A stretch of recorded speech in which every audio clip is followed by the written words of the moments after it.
The history of our story began long ago.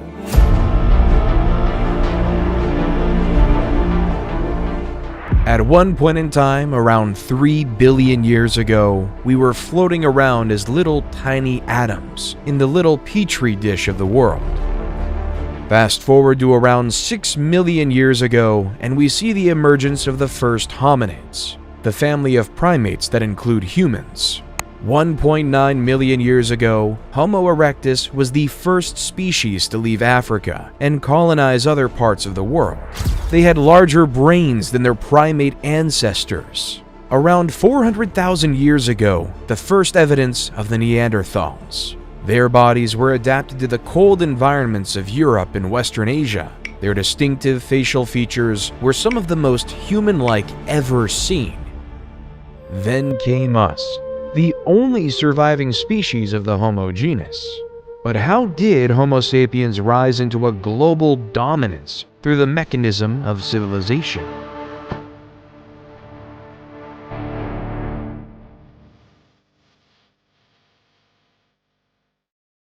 We begin our story in the fertile lands of Mesopotamia in 4000 BCE. Nestled between the great Tigris and Euphrates rivers in the Sumerian city of Uruk. Instead of relying on hunting and gathering like our ancestors of the past, the citizens of Uruk were able to develop a way to harvest cereal grains like wheat and barley. However, turning cereal grains into edible foods took a lot of work. In the beginning, they had to use an invention called a hand mill, which consisted of 2 stones. As the grains were crushed between the 2 stones, the flour was collected in a container and stored for future use. This was the start of something great. This complex, strenuous process was our modern world's first example of agriculture. We no longer depended on hunting animals or picking berries for our food. Rather than using human ingenuity, we can create our own food source. This allowed Uruk to prosper into a place with over 50,000 residents. However, this change did have a change on the human body. The average height of men drastically shrunk from 5'9" to 5'3", and for women they shrunk on average from 5'3" to 5 feet. Instead of being the super athletes we were of the past, we were smaller, less noticeable farmers. People also became landlocked, changing the very essence of what it means to be human.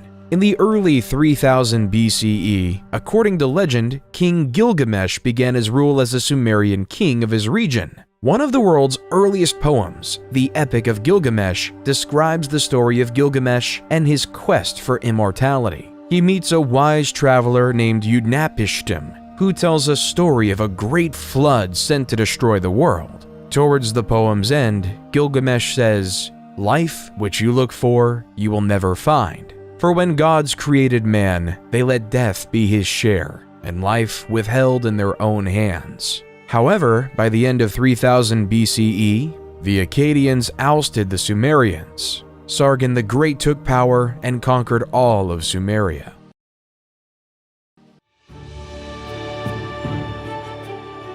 While in the Indus Valley in modern-day Pakistan, a new civilization was growing.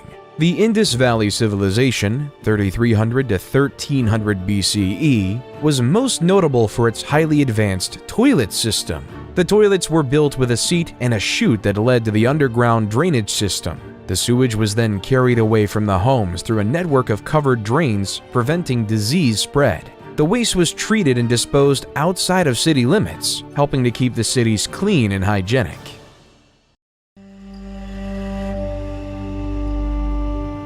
While in Egypt, they were more consumed with building pyramids than basic human plumbing.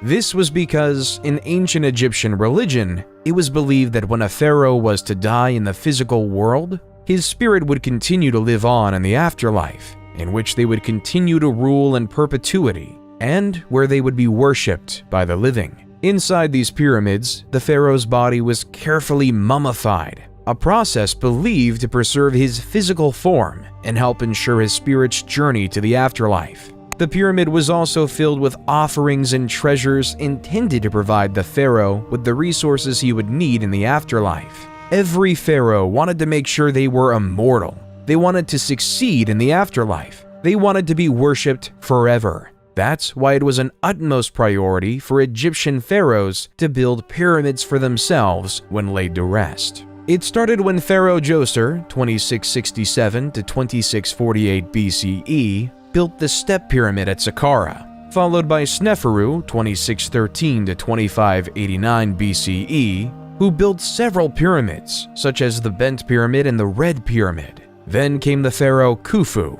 2589 to 2566 BCE, who built the famous Great Pyramid of Giza in a labor-intensive 20-year process, one that the world still marvels at today. Khufu was then followed by pharaohs Khafre and Menkaure, who built the slightly smaller second and third pyramids of Giza respectively.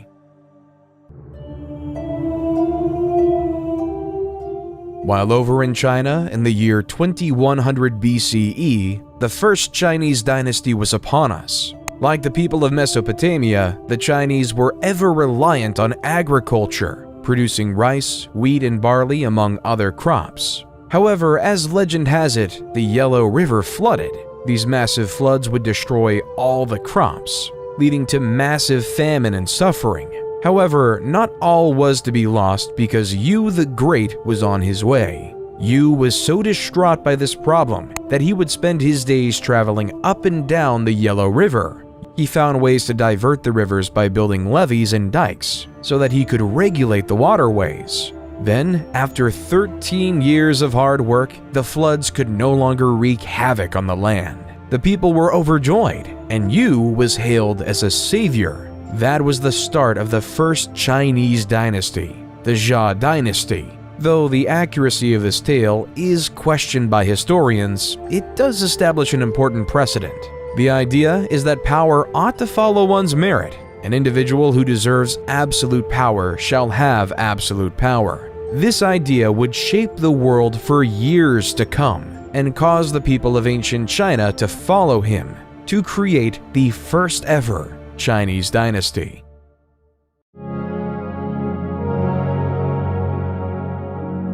While back over in Mesopotamia, around 1772 BCE, a Babylonian king named King Hammurabi created the basis of the legal system as we know it today. Hammurabi ordered the creation of a 7-foot-tall, 2-foot-wide stone slab. Written on it was a system of 282 laws that each citizen of his kingdom was to follow. Such laws included various laws such as Law 1, if a man brings an accusation against another man, charging him with murder but cannot prove it, the accuser shall be put to death. Law 196, if a man destroys the eye of another man, they shall destroy his eye. Law 197 says, if he breaks another man's bone, they shall break it. Law 199, if he destroys the eye of a man's slave or breaks the bone of a man's slave, he shall pay 1/2 his price. However, what King Hammurabi did was create a society based on laws. He laid out strict laws, placing people into certain castes of life and value. Everyone was worth a different amount based on what class they were in society. There was no illusion of equality in ancient Babylon. Instead, it was pretty clear the value of a noble's bone was worth more than a plebeian's, which in turn was worth more than a slave's. An idea we continue to see throughout history.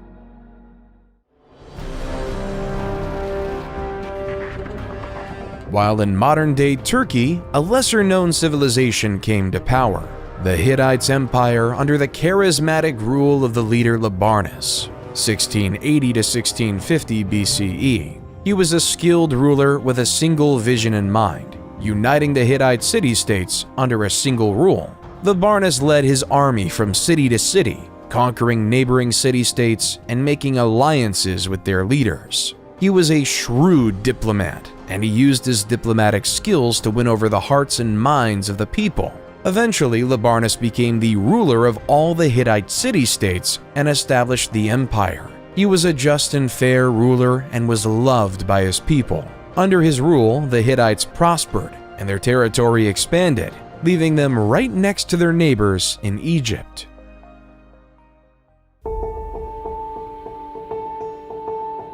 while in modern-day Greece, a collection of city-states emerged on the European continent. Mycenaean Greece, 1600 BCE to 1100 BCE, was dominated by an elite warrior society and consisted of a network of palace-centered states that developed rigid hierarchical, political, social, and economic systems. At the head of this society was the king.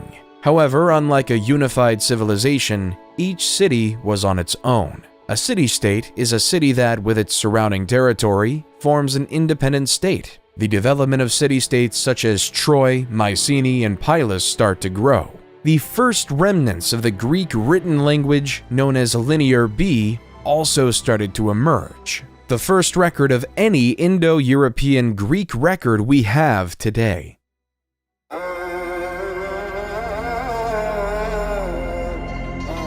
While back in Egypt, they started to create a social pyramid of another type, the Egyptian social pyramid. Like the Great Pyramid of Giza, it is more prominent at the bottom and tinier at the top. At the bottom lays the peasants and the slaves. They were responsible for doing all the manual labor. They worked on the lands. They would spend the day in and day out farming, producing food for all of Egypt. Then, when the season to farm was over for the year, they would work on the pharaoh's massive building projects, literally building the pyramids. Slightly above the slaves came the artisans. They were the stonemasons, the plasters, and the sculptors who created the exuberant art the wealthy desired, and for Egypt is most known for today. Then came the merchants, who spent their days navigating the Nile, trading gold, papyrus, and linen to anyone who could afford it. They were well respected and able to make a healthy profit by selling. Then came the scribes. These masters of the world would go to specialized scribe schools just to master the language of ancient Egyptian hieroglyphics. In practical use, these scribes took account of the stores of food, various tax documents, and even the daily lives of the pharaoh. After the scribes came the soldiers. The soldiers were tasked with protecting the Egyptian empire. They dedicated their lives to defend or make preemptive strikes against their enemy. Generally, they were well fed. Then, near the top, came the bureaucrats. These high-ranking government officials did essential tasks at the top of society, like the viziers, who ran the logistical tasks necessary to run a civilization. The priests oversaw taking care of the temples to ensure the gods were well cared for. The nobles oversaw specific regions of the empire and kept order in said regions. At the top, the purpose of everyone below was the pharaoh, the king and the mediator between the gods and the world of men.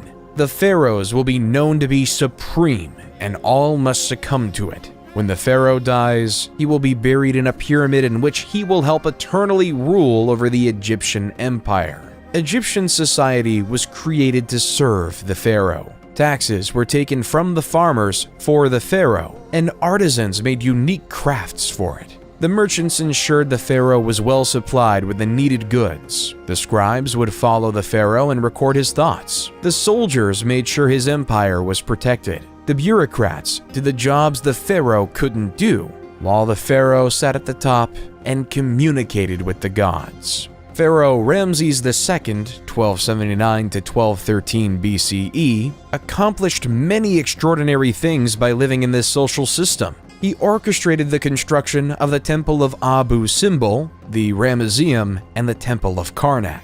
He was also able to grow the Egyptian empire and reconquer lands lost by other pharaohs, except for the land claimed by the Hittite Empire.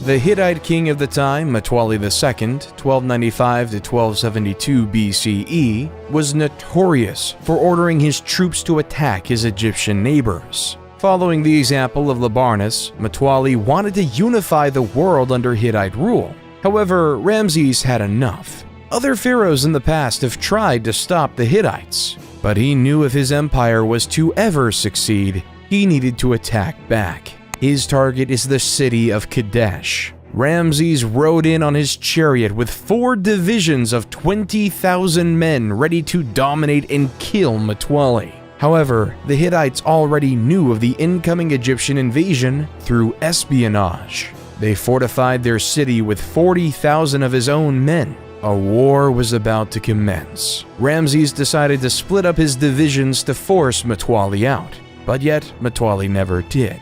A gruesome mistake. Splitting up his forces left him exposed, unable to get an advantage, allowing Mutawalli and the people of Kadesh a chance for victory. Historians believe that all they did was come out from the fortification of Kadesh and trap Ramses II's forces in his army by the river. But yet, for some unknown reason, they never did, leaving the Battle of Kadesh to end in a draw. After the battle, though, both sides decided it would be best to stop attacking each other, that they should live in peace and unity in this world. Then, after the death of Mutawalli, the new king Hattusili III took the throne of the Hittite Empire. Through the means of messengers in the year 1258 BCE, both Ramses and Hattusili signed the first peace treaty to ever exist. Reading in part, Ramses the Great King, the king of the country of Egypt, shall never attack the country of Hatti to take possession of a part of this country. And Hattusili, the great king of the country of Hatti, shall never attack the country of Egypt to take possession of a part of that country. Then, a period of friendship occurred between these two once warring nations. The Hittites were skilled in metalwork and taught the Egyptians to make superior weapons and tools. At the same time, the Egyptians, master of agriculture, shared their knowledge with the Hittites. Trade for the benefit of both civilizations. Both civilizations prospered because of this. Peace can lead to prosperity. The agreement was kept in place until around 1200 BCE because that's when the Hittite Empire fell, because of the constant attacks they faced from the Sea People, leaving the Hittite Empire to be lost in the state of history.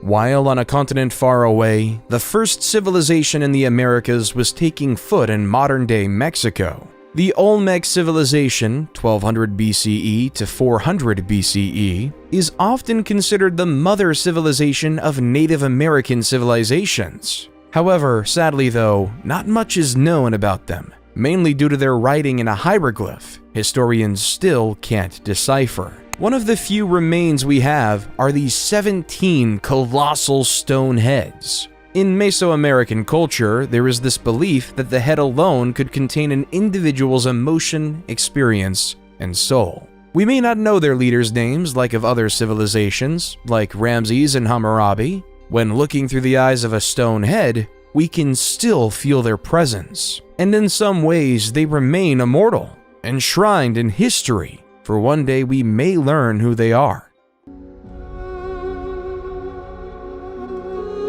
While in the east, the Zhou dynasty, 1046 to 256 BCE, in China was taking its stride. The Zhou dynasty gained power because of the failures of the less critical Shang dynasty. They believed in the idea of a mandate from heaven. This resulted in 4 principles in the Chinese dynastical structure that would be repeated repeatedly. 1. Heaven grants the emperor the right to rule. 2. Since there is only one heaven, there can only be one emperor at any given time. 3. The emperor's virtue determines his right to rule. And 4. No one dynasty has a permanent right to rule. A ruler in dynasty could lose the mandate from heaven, and the heavens weren't always on the side of the rulers. Over time, it will fade into another dynasty. The heavens would send signs of droughts, famines, floods, and earthquakes across the land, signaling they'd lost the blessing from above. This is how the Shang dynasty fell, and the Zhou dynasty grew to prominence. The Zhou dynasty brought another style of government and the creation of feudalism. The system was straightforward, leading to another social pyramid. At the bottom lay the peasants, who were tied to the land and whose job was to produce crops for the empire. Then came the soldiers, whose job was to protect the lands from foreign invaders. Then the lords, who owned the land and taxed the peasants a portion of their crops, who in turn, the lord gave some of their crops to the king.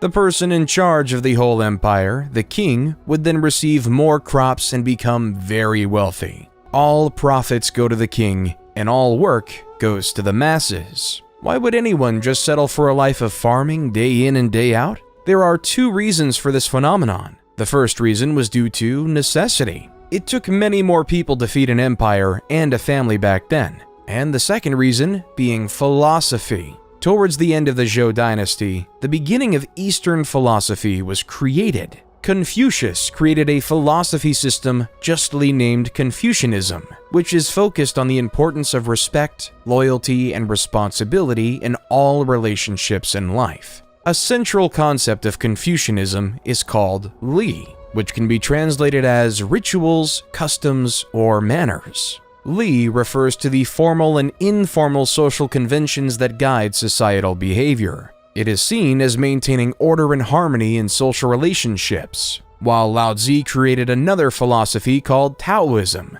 The word Tao means the way or the path, and Taoism teaches that individuals should seek to align themselves with the natural flow of the universe, rather than fighting against it. Live your life as peacefully with yourself as possible. And don't worry about external things outside your control. Just focus on your farming. One of the most famous contemporaries from Taoism is the idea of yin and yang, representing complementary and interdependent forces in nature, such as light and dark, hot and cold, or masculine and feminine. Taoism teaches that by balancing these opposing forces, individuals can achieve harmony and fulfillment. Confucianism and Taoism made life bearable for ancient Chinese farmers.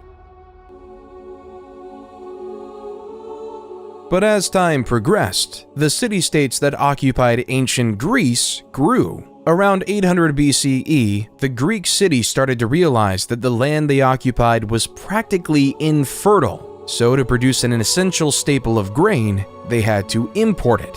Hence why the Greek states had to colonize the world around them. The city-state Miletus, at its height, had over 90 colonies throughout Europe, producing food for the Greeks. At its height, the Greek had set up colonies from modern-day Marseille in France to Rostov-on-Don in Russia. One of these new emerging city-states was Rome. As legend has it, Romulus and Remus were twin brothers abandoned by their parents and placed into the river Tibet. As the basket floated across the river, a female wolf discovered the two orphans and nursed them back to health. When Romulus and Remus became adults, they decided to find a city where the wolf rescued them.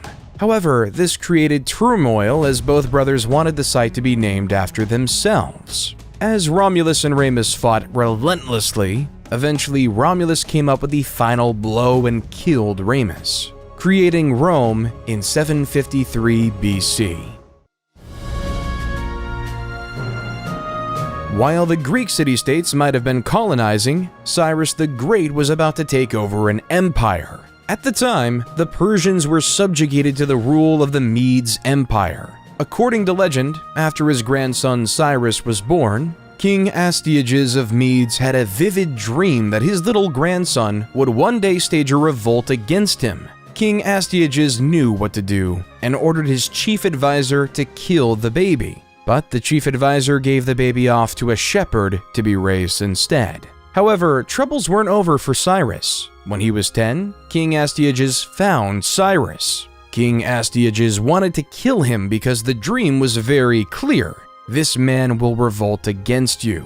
Yet, against his better senses, Cyrus was allowed to live. King Astyages' biggest mistake. When Cyrus was a man, he gathered his army and revolted against his maternal grandfather. The two, but as prophecy had it, Astyages surrendered in 550 BCE. However, Cyrus wasn't done conquering. He conquered Babylon and became the supreme ruler of Mesopotamia and even the Indus Valley Civilization. The world was in Cyrus's hand.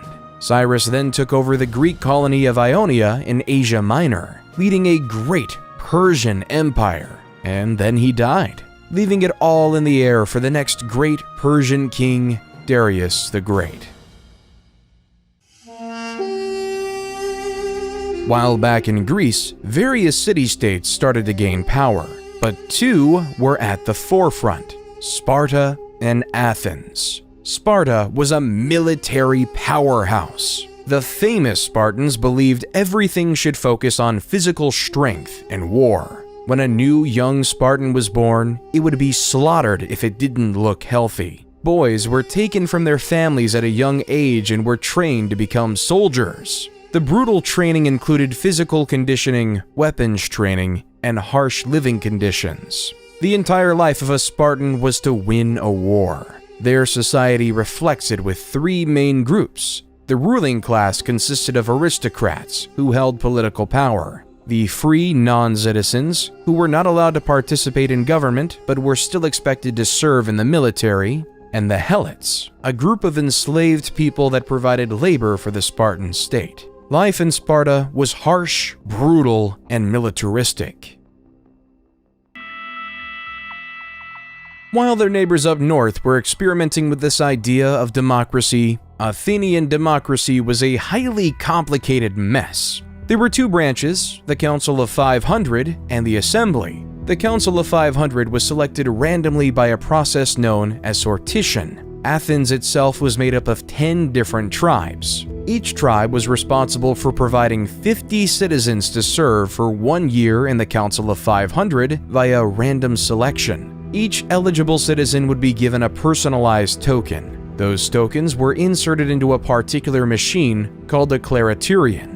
This long-lost technology included tubes and balls, which somehow selected 50 residents of each tribe to join the illustrious Council of 500. While in the Assembly, there was a system in place that said that every single citizen had a vote. Of course, to be a citizen, you had to be a male and not a slave, and either born in Athens or to Athenian parents. The Council of 500 would create the agenda for the main assembly to vote on because over 30,000 people could have a vote at any given time. It was total chaos. So to quell this, the council would nominate 9 presidents the morning of the meeting, and it was their job to ensure all the rules and procedures were being followed. Since they were appointed right before the assembly met, they were almost impossible to bribe. Somehow, the assembly would loudly vote on whether a bill would pass. They would vote on matters like appointing generals, various laws, and other government bureaucracy. However, not everyone liked this Athenian democracy. The famous Greek philosopher Plato thought the idea was barbaric. In Book 6 of his seminal book, The Republic, Plato writes, "The true navigator must study the seasons of the year, the sky, the stars, the winds, and all the other subjects appropriate to his profession if he is really fit to control the ship. Think that it's quite impossible to acquire the professional skill needed for such control, and that there's no such thing as the art of navigation." How much could a randomly selected member of the Council of 500 really know? How much could he fully contribute to society? Should we allow a random member of society to have any power? Instead, Plato would advocate for the idea of a philosopher king, a man who studies wisdom, logic, and reasoning, a man who dedicates his life to understanding how to be just, a man who will become the navigator of wisdom. Plato would rather say, the society we have described can never grow into a reality or see the light of day, and there will be no end to the troubles of the states, or indeed, my dear Glaucon, of humanity itself, till philosophers become rulers in this world, or till those we now call kings and rulers really and truly become philosophers, and political power and philosophy thus come into the same hands. There's just one issue with Plato's quote. Every leader thinks they're a philosopher king. Everyone thinks their thoughts are the best. Everyone thinks their ideas are the wisest. From Yu the Great in China, to Labarnus of the Hittite Empire, to Siddhartha Gautama of the Kingdom of Magadha in India. While not so far away, in the Indian Kingdom of Magadha, a spoiled prince named Siddhartha Gautama, 500 BCE, lived in luxury inside a palace. Inside this palace, Siddhartha could have anything he wanted. All the jewels, all the wealth, all the finest goods thrust upon him. His world inside of the palace was a utopia on Earth. There was no want, need, or desire, and it was perfect. Until he went outside his palace compound, the only place he ever knew.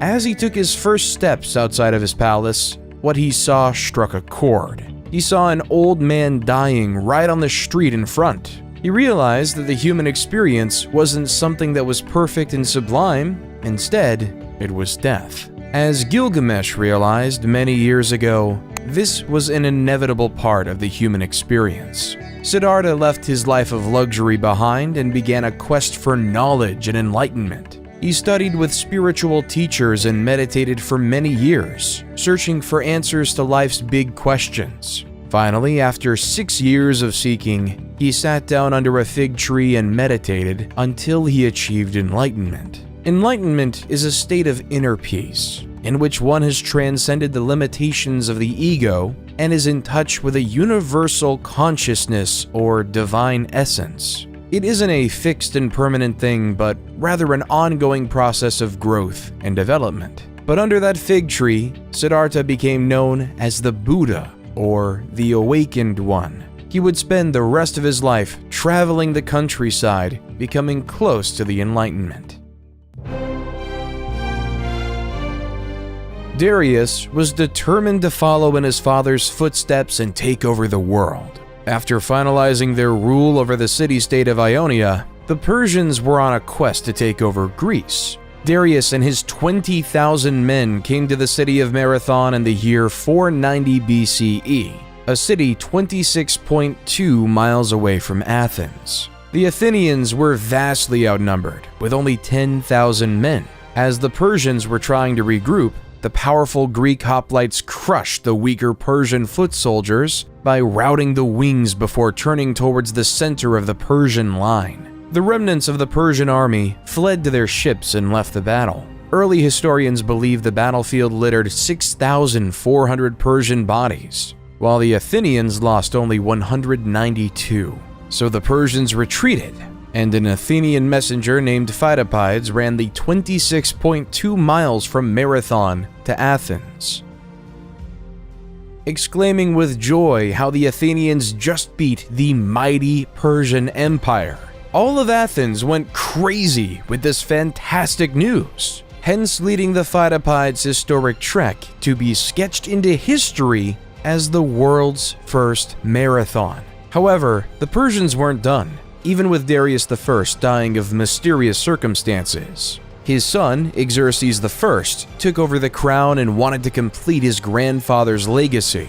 In 480 BCE, Xerxes I wanted revenge, so he brought his enormous invasion force of over 100,000 soldiers and was dead set on conquering Greece. Then, at a narrow pass at Thermopylae, the Spartan king Leonidas had his force of 7,000 Spartans maintain the defense. Leonidas knew of his disadvantage and developed a bold and daring plan to defeat the Persians. Rather than waiting for the Persians to attack, Leonidas ordered his soldiers to make a surprise attack on the Persian camp, catching the Persians off guard and disrupting their formation. Despite their success, the Greek army was ultimately overwhelmed by the Persians, who attacked from all sides and eventually broke through the Greek defenses. Leonidas and his soldiers fought with courage and determination. Still, they were ultimately defeated.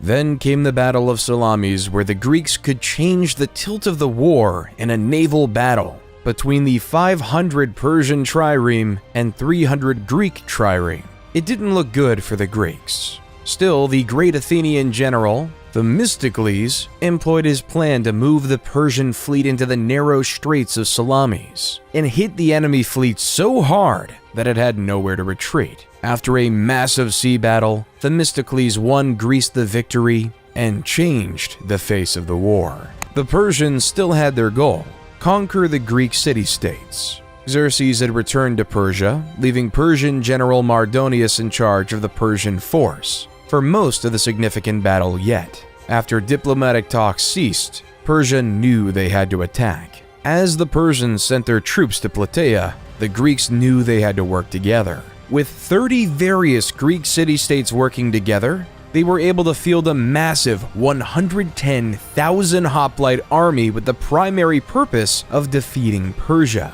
though that was nothing compared to the estimated 150,000-man army of Persia. The battle was fierce and intense, with both sides fighting with ferocity and determination. The Greek hoplites continued to be effective against the Persian cavalry and archers. The Greeks also strategically used the terrain, fighting on a slope that helped offset the Persian numerical advantage. In the end, the Greeks defeated the Persian forces and secured a decisive victory. The Persians suffered heavy losses, and Mardonius was killed in the fighting. The Battle of Plataea marked the end of the Greco-Persian Wars and the Persian threat to Greece.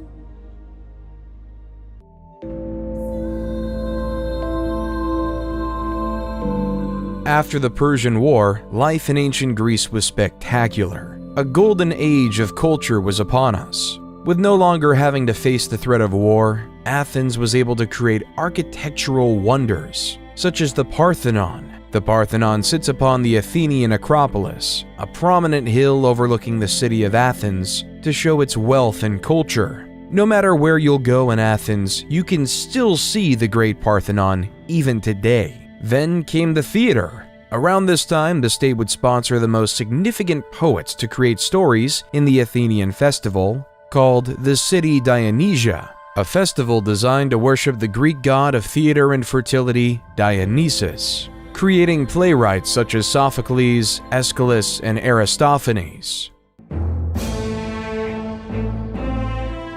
States were hungry for power. Athens was recruiting city-states into their Delian alliance, while Sparta was recruiting city-states into their Peloponnesian alliance. Both Sparta and Athens felt like they should control the city of Korkia, hence why in 434 BCE, war was upon the Greek peninsula, resulting in naval battles such as the Battle of Siblos and the Battle of Pylos. By 421 BCE, a short peace was negotiated. However, this peace would not last, and Athens had their eyes on Sicily. Initially, the expedition was going well. The Athenians established alliances with several Sicilian cities, and won several minor skirmishes against the Sicilian forces. But soon, Alcibiades, one of the greatest naval generals in history, was recalled to Athens to face charges of sacrilege. The Athenian fleet was left without his leadership.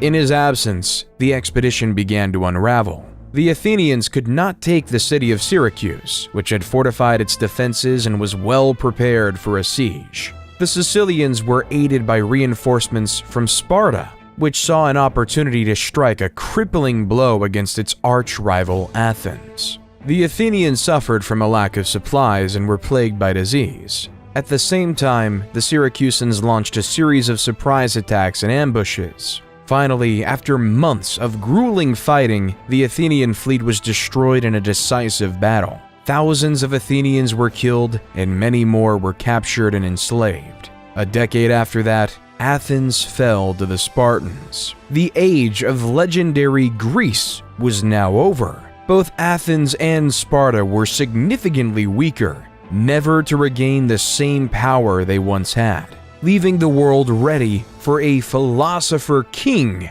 to conquer it all. Then, in the east, the mandate of heaven was up. The Zhou dynasty, after a long 800-year rule, it was deemed by the heavens that their empire was up, which led to a period known as the Warring States, 474 to 221 BCE. This resulted in Han Fizi, who created a new philosophy called legalism. Followers of legalism believed that people were inherently selfish and would only act in their own self-interest, and that the only way to keep them in line was through a system of rewards and punishments that was clear and consistently enforced. This resulted in Fizi claiming that the best way to achieve social order was by establishing a powerful ruler responsible for enforcing the law and punishing wrongdoers. He also believed the ruler should have complete control over the military, the economy, and society. While in the heart of the Oaxaca region of Mexico, the Zapotec civilization started to flourish. The capital city of Monte Alban was being built on a mountaintop overlooking the entire Oaxaca Valley. Perched on the mountaintop overlooking the Valley of Oaxaca, the city was home to a ruling elite who oversaw a hierarchical social structure that included middle-class artisans and lower-class farmers. The people of the Zapotec civilization were known for their innovative agricultural practices, including the cultivation of maize and other crops, which sustained their communities in times of drought and other environmental pressures. They also developed an early writing system, which used a combination of symbols and glyphs to represent words and ideas. They developed an advanced calendar system based on 260-day and 365-day solar cycles. In Greece, during the year 356 BCE, in the city of Pella in the Kingdom of Macedon, the greatest commander in history was born. Alexander the Great grew up knowing he would be a leader, and was the son of King Philip II and Queen Olympia. But the teacher was much more impressive. Since he was a kid, Alexander was tutored by Aristotle. Aristotle is the man who is known as the father of logic. He created the fields of biology and taxonomy by introducing a way to think called the scientific method, a method that is still taught in schools to this day. He also wrote extensively about philosophy, ethics, and art, changing the face of the world as we know it today. This is the man who was in charge of teaching Alexander the Great. Alexander was 20 when his father was assassinated, but his excellent education allowed him to take over the rest of the world. After his father died in 336 BCE, Alexander was hell-bent on keeping his family's power. So when the Greek city of Thebes decided to revolt, Alexander and his army marched 240 miles in 14 days. When Thebes refused to surrender, he razed the entire city to the ground, and 6,000 were killed, and the rest were sold into slavery. The rest of the Greek city-states recoiled in fear, allowing Alexander to do as he pleased, leaving for his new target to be Persia and the new Persian king, Darius III. In 333 BC, Alexander faced the Persian army at the Battle of Issus. This significant engagement saw the Persian king Darius III defeated and forced to flee. Alexander then captured several key cities, including the vital port of Tyre, which had resisted his initial siege. In 331 BC, Alexander faced Darius III again at the Battle of Gaugamela, near the Tigris River in modern-day Iraq. Despite being outnumbered, Alexander won a decisive victory using superior tactics and mobility. The Persian army was shattered, and Darius III fled once again. Alexander then proceeded to capture the Persian capital of Babylon and took control of much of Mesopotamia. He continued his campaign eastward, winning battles in what is now modern-day Iran and Afghanistan. In 330 BC, he captured the Persian capital of Persepolis, a city of great wealth and cultural significance. But Alexander wasn't done. He wanted to expand eastward, eventually crossing the Hindu Kush Mountains into India. However, his troops grew tired of the endless fighting and refused to go any further, and Alexander was forced to turn back.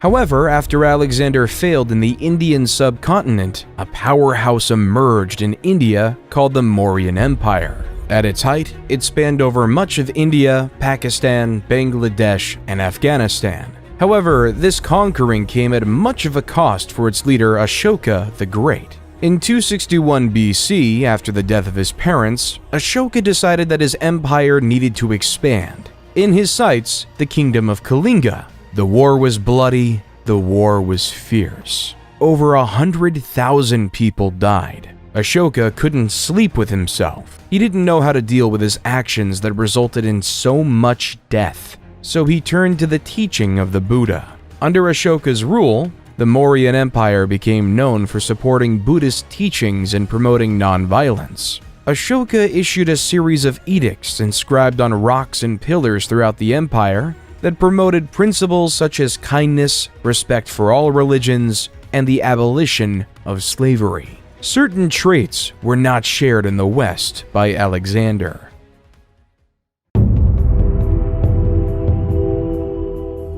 In the West, it was deemed honorable to die in combat, and a hero's death would be remembered forever. A farmer will die in anonymity. Alexander died a few years later in Babylon at the age of 32. Throughout his expedition, Alexander was spreading Greek ideas founded by his once wise teacher, bringing the rise of Greek ideals across the land, starting the seeds of the Western cultures we see today. Once Alexander died, his empire just could not sustain itself. His generals feuded as to who should be the leader of this great empire. Everyone wanted power, yet in fighting, left to waste in oblivion. Eventually, in 323 BC, after senseless wars, the Greek generals divided the world into three major empires: the Ptolemies in Egypt, the Seleucids in the east, and the Antigonids in Greece.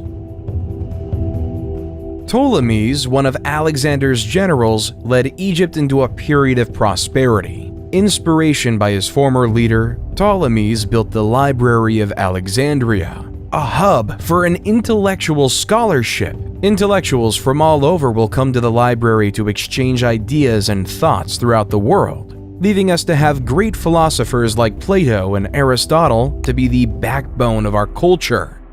While the general Seleucid was given the keys to the city of Babylon. Babylon at this time was a cultural hub melting Greek, Persian, Indian, and Central Asian cultures. Seleucid, though, preferred Greek ideas and Greek language. The Seleucid Empire was at its height during the reign of King Antiochus III, 223 BC to 187 BC. Under King Antiochus III, the Seleucids encompassed a vast territory from modern-day Turkey to modern-day Pakistan, one of the largest empires on record until the rise of the Romans. While the Antigonids did not have nearly as much success. By the time Antigonids I took power, the Greeks were just a shell of what they once were. The age of the Greeks was behind us. The Ptolemies, the Seleucids, and the Antigonids went astray from the Roman Empire. However, for Rome to rise, it had to face a powerful foe, Carthage. Both Rome and Carthage had a desire for the same city-state, Messina, on the island of Sicily. This would give either civilization a foothold to grab power in the Mediterranean. The First Punic War was upon us, and after 20 years of fighting, in the year 241 BCE, and the defeat of Carthage, the Treaty of Lutatius was signed. The peace, though, was short-lived. In 218 BCE, the Second Punic Wars began when the Carthaginian general Hannibal invaded Italy with his army, including elephants, to conquer Rome. Hannibal won several early battles, including the Battle of Cannae in 216 BCE. Still, he was ultimately defeated by the Roman general Scipio Africanus at the Battle of Zama in 202 BCE. The war resulted in the complete defeat of Carthage, which was forced to cede its territories to Rome, and the end of the Carthaginian Empire. There was no doubt in the world anymore that it was time for the Romans to take charge in the West.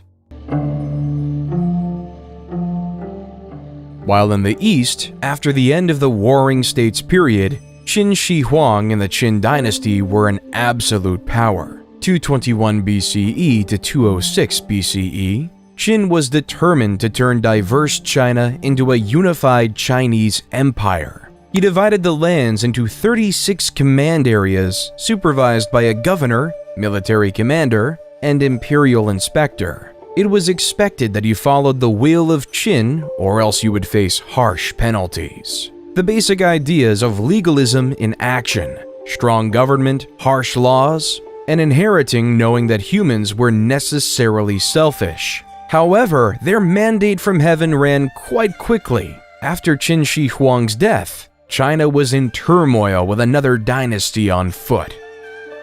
Liu Bang, leader from 206 to 195 BCE, after leading a revolt against the Qin, was declared emperor of the new Han dynasty. Instead of following the strict legalistic mindset of the Qin, Liu decided to set his empire as a Confucianist paradise. The ideals of moderation, virtue, and piety, as set through Confucianism, were marched throughout the empire, weaving the cocoon of a powerful dynasty. During the Han dynasty, the production of silk was ever increasing, and the idea of profits was in the minds of all. So in 138 BCE, Emperor Han Wu sent an imperial convoy to make contact with cultures of Central Asia and the Mediterranean. Then, after the routes were established, Chinese merchants and traders would bring their silk across the Silk Road to the Middle East and eventually Europe, where it would be sold at high profits, though in the beginning the route was relatively short.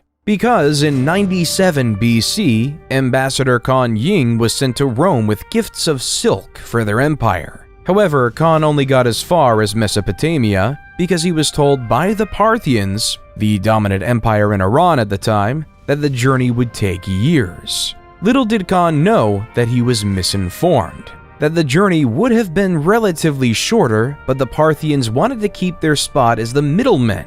They did not want China and Rome to have contact with one another, creating a system of three empires smushed right up against each other: Rome in the west, Parthians in the center, and China in the east. Then in 86 BCE, Greece, already being weakened by the conquest of Alexander the Great, was now the target of the Roman Empire.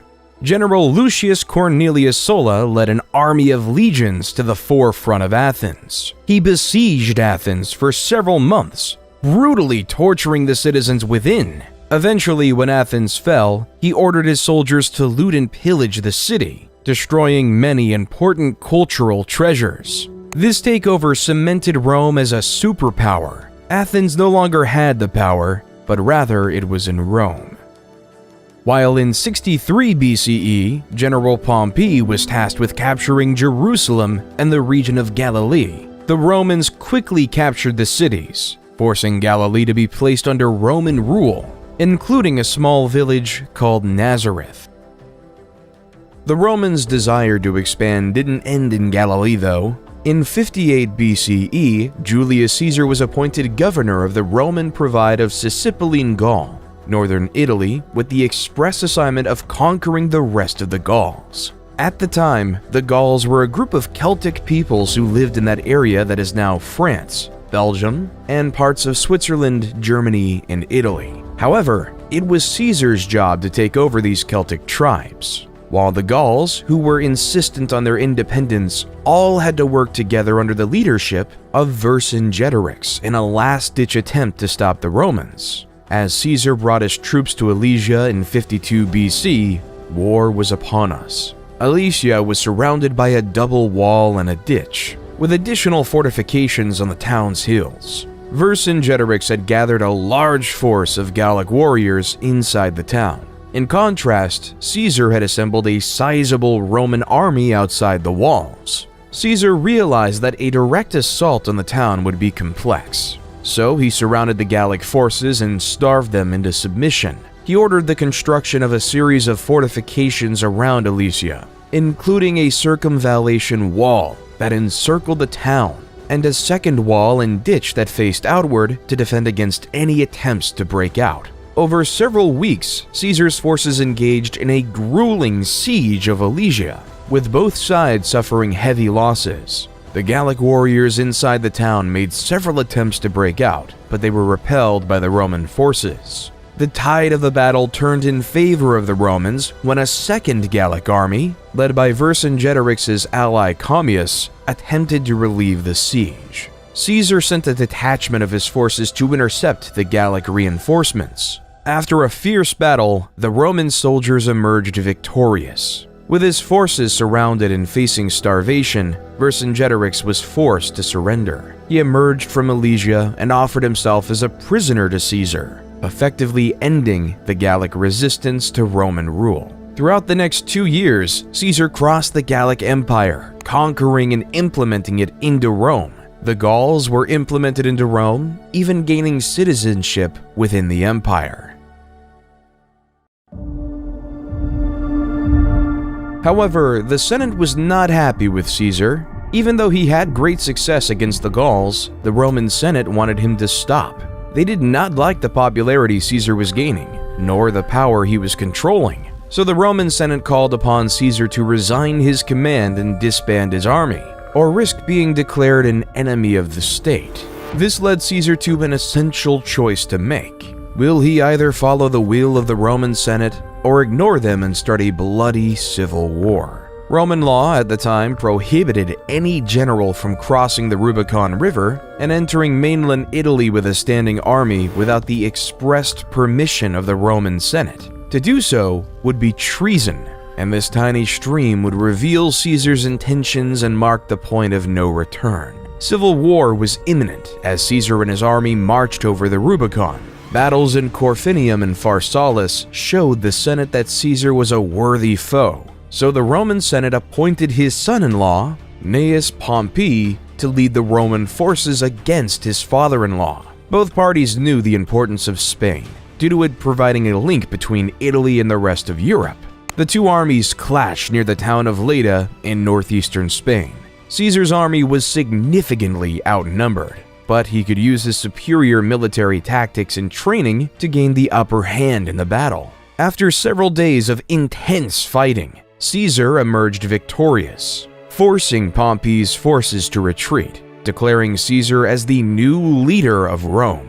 When Caesar made it back to Rome, the crowds were chanting, "Hail Caesar! Hail Caesar!" The people then decided that he would be the dictator of Rome for life. Caesar immediately set to work, implementing a series of reforms and policies aimed at improving ordinary Romans' lives and strengthening the central government's power. He ordered the construction of new infrastructure, such as roads, bridges, and aqueducts, which helped to connect different parts of the city and improve trade and commerce. Caesar also enacted a series of political and social reforms, including granting citizenship to many people living in the Roman Empire and creating new laws and customs that were based on Roman practices. He encouraged the spread of the Latin language and culture throughout the city and established the Julian calendar, which is the basis of the calendar we use today. However, Caesar's reign was short-lived because 2 years later, in 44 BC,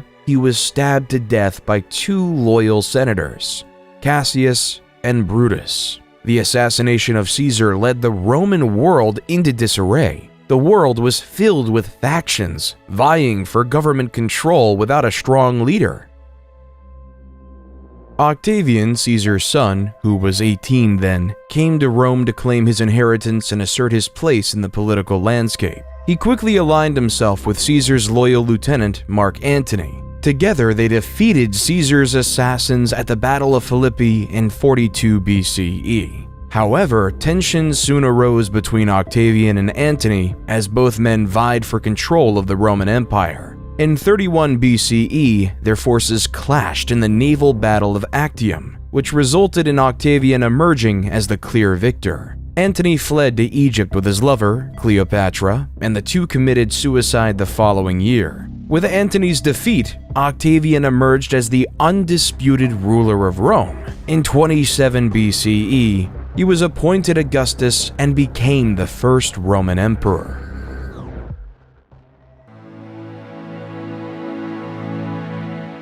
During Augustus's reign, a man who would change the world was born in the Roman-occupied city of Bethlehem, Jesus Christ. The Gospel of Luke says, "In those days a decree went out from Caesar Augustus that all the world should be registered. This was the first registration when Quirinius was governor of Syria, and all went to be registered, each to his own town."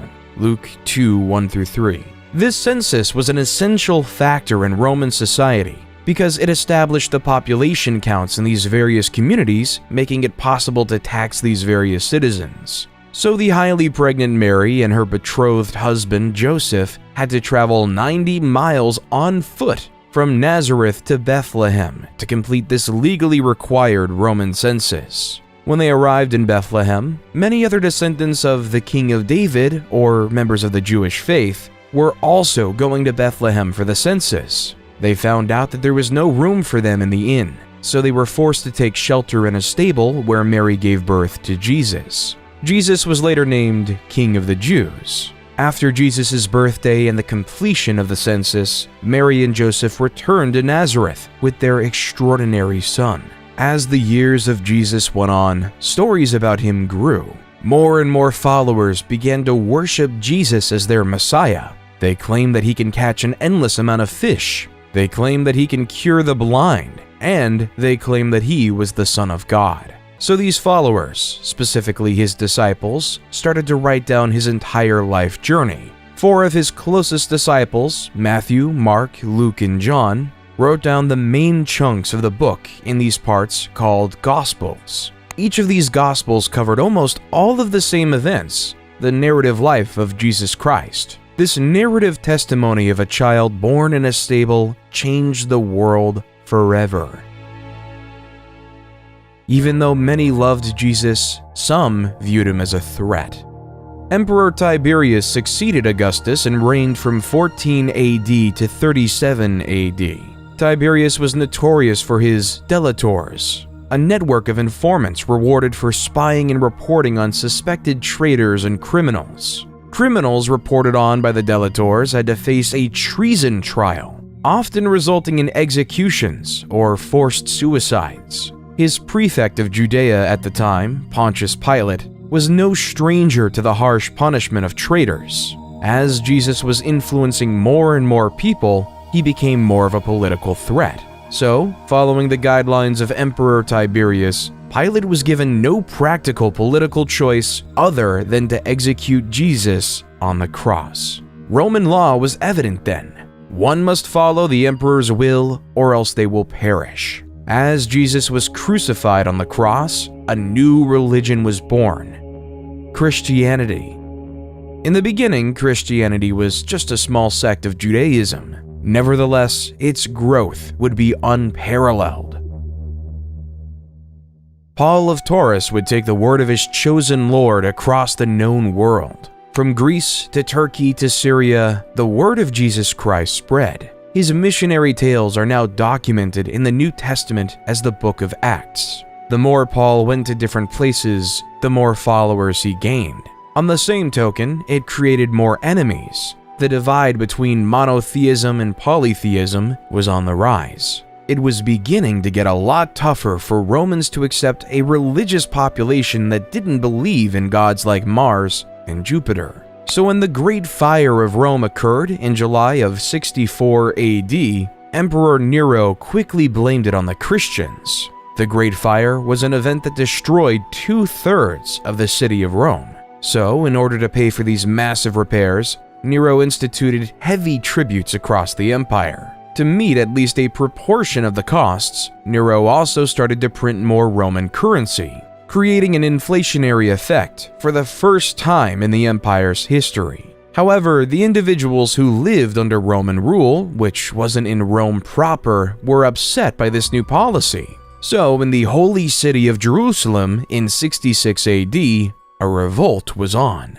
At first, the first Jewish revolt succeeded, and the Jewish forces quickly expelled the unprepared Roman army. Then, the rebels gained some traction in the neighboring villages in Galilee. In response, the Roman Emperor Nero sent the general Vespasian to meet the Jewish forces, an endeavor that pushed most rebels into Jerusalem proper by the time Vespasian was proclaimed emperor in 69 CE. Then, around Passover in 70 AD, Vespasian and his forces sieged the city, depleting it of food and water within the walls of Jerusalem.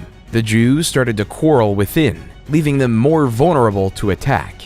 By August, the Romans breached the defenses, killed much of the population, and destroyed many of their holy sites. With the Jews decimated, the strength of polytheism lived long.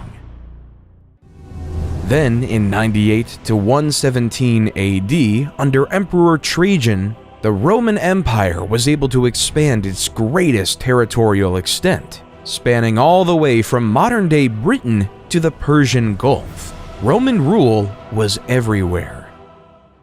Well, except for in the Americas, because the Romans didn't even know they existed. In the Americas, we can see the growth of various civilizations across the Andes located in modern-day Peru and Chile.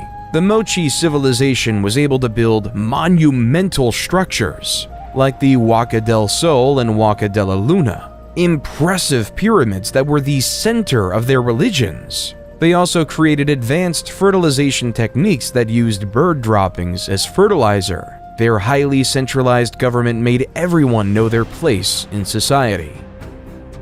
While a little bit more south, the Nazca civilization is one enthralled in mystery. The people of Nazca created a series of large-scale geoglyphs consisting of hundreds of individual figures, including geometric shapes, animals, and human-like figures, by removing the dark reddish-brown iron oxide-coated pebbles covering the surface of the Nazca Desert.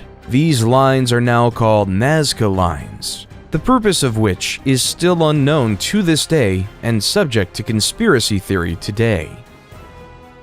Around 100 AD, the Zapotecs started establishing Monte Alban, their capital. It was one of the first examples of urban planning in the Americas. The city was laid out in a grid pattern, with main roads and smaller side streets leading to plazas and public buildings. The city was also divided into different districts, each with specialized functions, such as residential, administrative, and religious, leaving it to be in use for 1,000 years after that.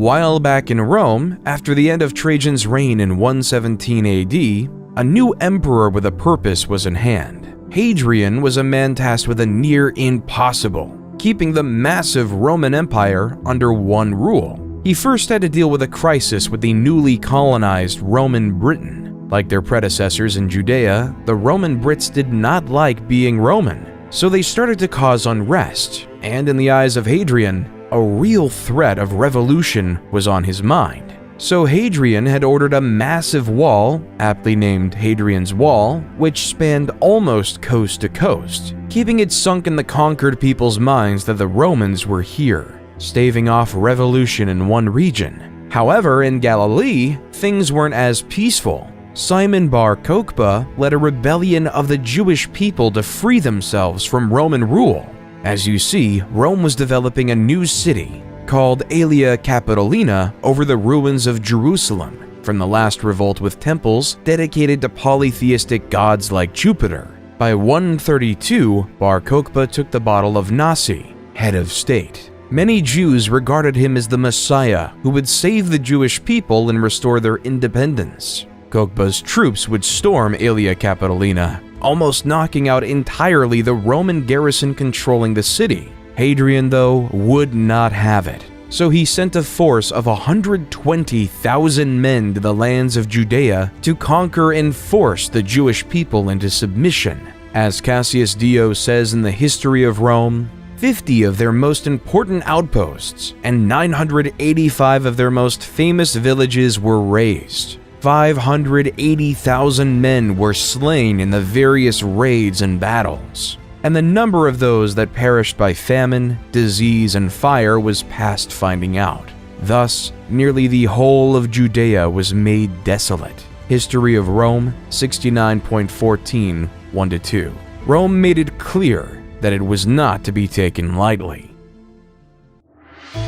While in China, the message was quite different. The ideas of Buddhism were spreading, along with the Chinese philosophies of Confucianism and Taoism, and built a dynasty. These three philosophies worked together to make the Han Dynasty stronger and more united in many ways. While in America, the Mayan architects went across northern Petén and designed a series of short, broad temples with wide staircases flanked by enormous stucco masks. These stucco masks were made of plaster, and some burned and powdered limestone. The Mayans built these stone armatures into elaborate deity faces to capture the soul of the gods and bring it to the people. A temple like the E7 sub, yes, historians name Mayan temples like military submarines, is a pyramid with 16 stucco masks. Each allows us to go deeper into the souls of these deities of the past. In the Middle East, a new empire was emerging with roots in the past. A man named Ardashir claimed to have royal blood that traced all the way back to Cyrus the Great. Ardashir claimed that he should be the true ruler of the Persian Empire, not those frauds of the Parthians. Ardashir was able to unite the various tribes of Persia. In 224 AD, Ardashir I led his forces against the Parthian king Artabanus V in a significant battle at Hormozgan. The Sasanian forces, known for their cavalry, defeated the Parthians and captured Artabanus V. With this victory, Ardashir I declared himself king and established the Sasanian Empire. Ardashir I quickly established a centralized government and built a new capital at Ctesiphon on the Tigris River. He re-established the Zoroastrian religion, which had been suppressed by the Parthians as the empire's official religion. He also built a powerful military machine with skilled cavalry and archers. He began to expand his territory by conquering neighboring regions. As the Parthians were on their way out, so were the Han. The Han dynasty's downfall was marked by political instability, economic problems, external threats, internal rebellions, and power struggles. The weakening of central authority allowed regional warlords to seize power, and the government's attempts to address economic issues were unsuccessful. External threats and rebellions weakened the dynasty even further. A warlord named Cao Pi declared himself emperor and established the Wei dynasty, officially ending the Han dynasty.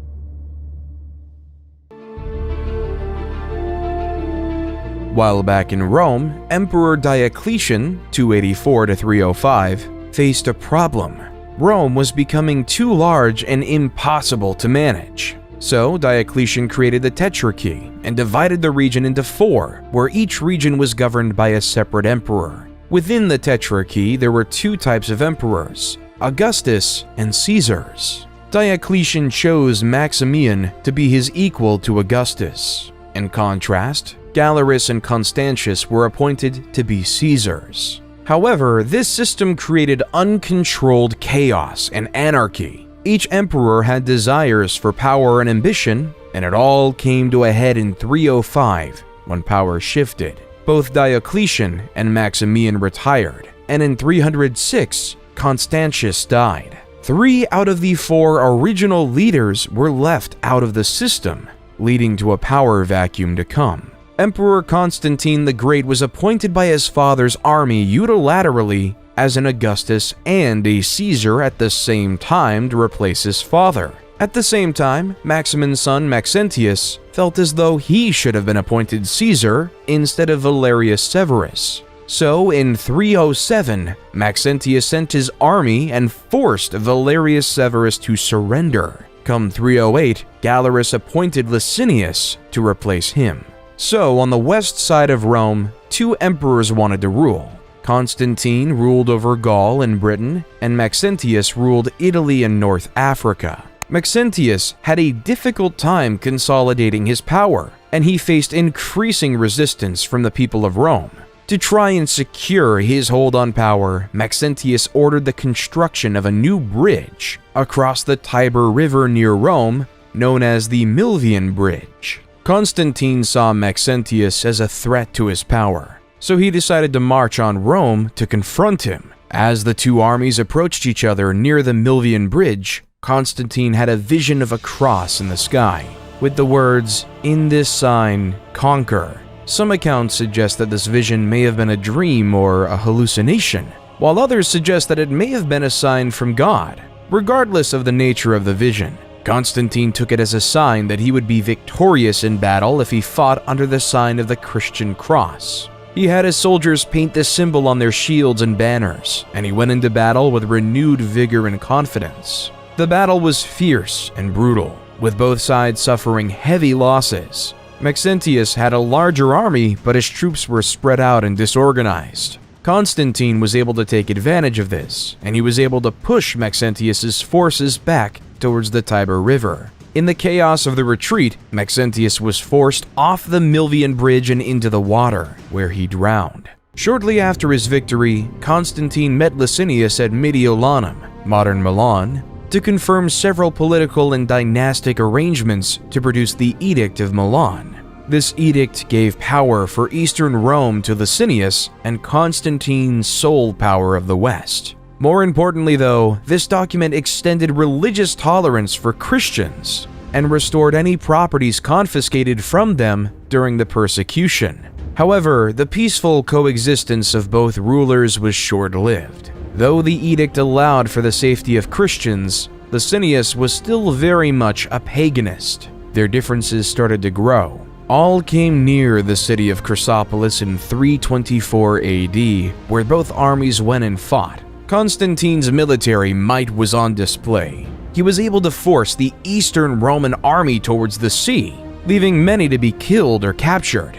Constantine was declared the sole leader of Rome, and Licinius was declared dead by hanging. He renamed the Eastern Roman capital from Byzantium to Constantinople to celebrate his victory. Then in 325 AD, Constantine presided over the First Council of Nicaea, when the 300 bishops established the now famous Nicene Creed, which declared that Jesus Christ was begotten, not made, and of one substance with the Father. Constantine was finally baptized as a Christian on his deathbed in 337 AD.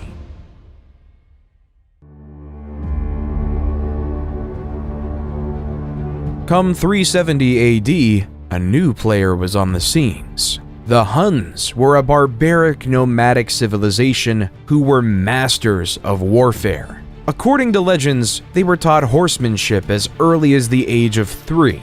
Also, they would attack their own with a sword to teach them how to endure pain. These people weren't to be messed lightly with. When they crossed the Volga River in 370 on their horses and lusted for blood, the Alan civilization didn't stand much chance. 2 years later, they attacked the Ostrogoths, an eastern tribe of Germanic Goths who harassed the Roman Empire by frequently attacking their territories. By 376, the Huns had attacked the Visigoths, the western tribe of Goths, and forced them to seek sanctuary within the Roman Empire. As the Huns dominated Goth and Visigoth lands, they earned a new reputation as the new barbarians in town and seemed unstoppable. By 395 AD, they began invading Roman domains, and some Roman Christians believed they were devils who arrived straight from hell. The reason they started invading Rome was because of the death of Theodosius the Great. His shining achievement as emperor was keeping the Goths and the Huns at bay.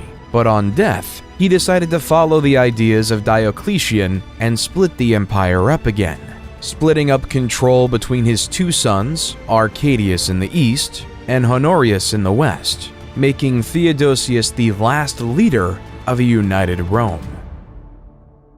With Honorius in charge, the incapable general made Western Rome an easy target to be bullied. The Visigoths, looking for a new place to live, had their eyes set on Rome. So throughout the early 410s, the Visigoths ransacked various Roman cities. Then, on August 24th, 410, the Visigoths sacked Rome, taking control of this historic city. It was the first time in nearly 800 years that a foreign army occupied the city of Rome. However, the Visigoths couldn't maintain control of Rome. Instead, they continued to ransack Roman territories until they established their kingdom in 418 in modern-day Spain. While the prospects of existence weren't so much better in Eastern Rome, the notorious Attila the Hun was gaining power, and his brutal tactics called him the Scourge of God. After a failed peace attempt in 441, Attila and his army stormed through the Balkans and the Danubian frontier. Another peace treaty was forged in 442, but Attila attacked again in 443, killing, ransacking, and pillaging his way to the well-fortified city of Constantinople. However, due to Constantinople's high walls, Attila couldn't conquer it. Instead, Attila was able to muster another peace agreement. He would leave Constantinople alone in exchange for an annual tribute of 2,100 pounds of gold, a staggering sum. Then in 451, the Huns invaded the Gauls, allowing the once enemies of the Visigoths and the Romans to wise up and work together to fight the Huns. According to legend, the night before the imminent battle, Attila consulted sacrificed bones and saw that thousands of his army would fall in the fight. The next day, his premonition came true. In the Battle of the Catalonian Plains, after hours of ferocious fighting, tens of thousands of soldiers lay dead, giving Attila his first and only military defeat in history. However, even after the loss, Attila and his army marched on and returned to Italy, continuously ravaging the cities. In 452, with Roman sight, he met Pope Leo I, who acted as an emissary between Attila and Rome. There's no record of what they discussed. Still, according to legend, the apparitions of St. Paul and St. Peter appeared to Attila. They threatened to kill him if he didn't negotiate with Pope Leo I. Attila decided to pull out of Italy and return to the Great Hungarian Plain, whether because of his fear of the Pope and his saintly allies, or because of his troops were stretched too thin and weakened by malaria. However, the struggle for Western Rome wasn't over. In 476 AD, the young Emperor Romulus Augustus had trouble keeping power for himself, as many Romans felt he was illegitimate. So the Eastern Roman Empire sent the Germanic general Odoacer and his mercenaries to suppress a revolt by the Roman army in the region. However, instead of supporting the Eastern Roman Empire, Odoacer saw an opportunity to seize power for himself. He turned against the Roman government and deposed the last Western Roman emperor, Romulus Augustus, effectively marking the end of the Western Roman Empire. As the steps of his victory, Odoacer was declared the King of Italy. However, Odoacer's victory was short-lived, because in 493, Theodoric the Great of the Ostrogoths, with the support of Eastern Roman Emperor Zeno, came in and created the Ostrogothic Kingdom of Italy, sending Odoacer to meet his fate. While Europe was in the crux of a dark age, India, under the Gupta Empire, was in a mathematical golden age. Great mathematicians like Brahmagupta started using zero as a placeholder and as various solutions for mathematical equations. The astronomer Aryabhata was able to calculate the circumference of the Earth. He proved the world was round long before it was globally accepted. Aryabhata was also able to develop methods for calculating pi and square roots. However, his crowning achievement was creating the concept of an asymptote, which is a line that approaches the curve but never touches it. The Franks under Clovis I had been engaged with the Alemanni, another Germanic tribe, and tensions between the two groups were running high. In 496 AD, in the Battle of Tolbiac, Clovis I led his forces into battle against the Alemanni, with both sides eager to gain the upper hand in the ongoing struggle for power and territory. As the Alemanni began to push the Franks to defeat, in a moment of desperation, Clovis called out to the Christian god for assistance, promising to convert to Christianity if he emerged victorious. According to legend, a sudden thunderstorm appeared, and the Franks could regroup and launch a successful counterattack against the Alemanni. The battle ended in a decisive victory for the Franks, and Clovis kept his promise and converted to Christianity, officially cementing Christianity to the forefront and birthing the Frankish kingdom. While the Western Roman Empire might have fallen, in the East, the Roman Empire was changing. Many historians argue that the Eastern Roman Empire, based out of Constantinople, should be considered a part of Rome. However, it is undeniable that under Justinian I would lead the eastern half into its next chapter in life, the Byzantine Empire. Whether it's a continuation of the Roman Empire before is a debate for another under. Under the leadership of Justinian I, like many Roman emperors before him, he would expand the Byzantine Empire to reach places such as Italy, North Africa, and even Spain.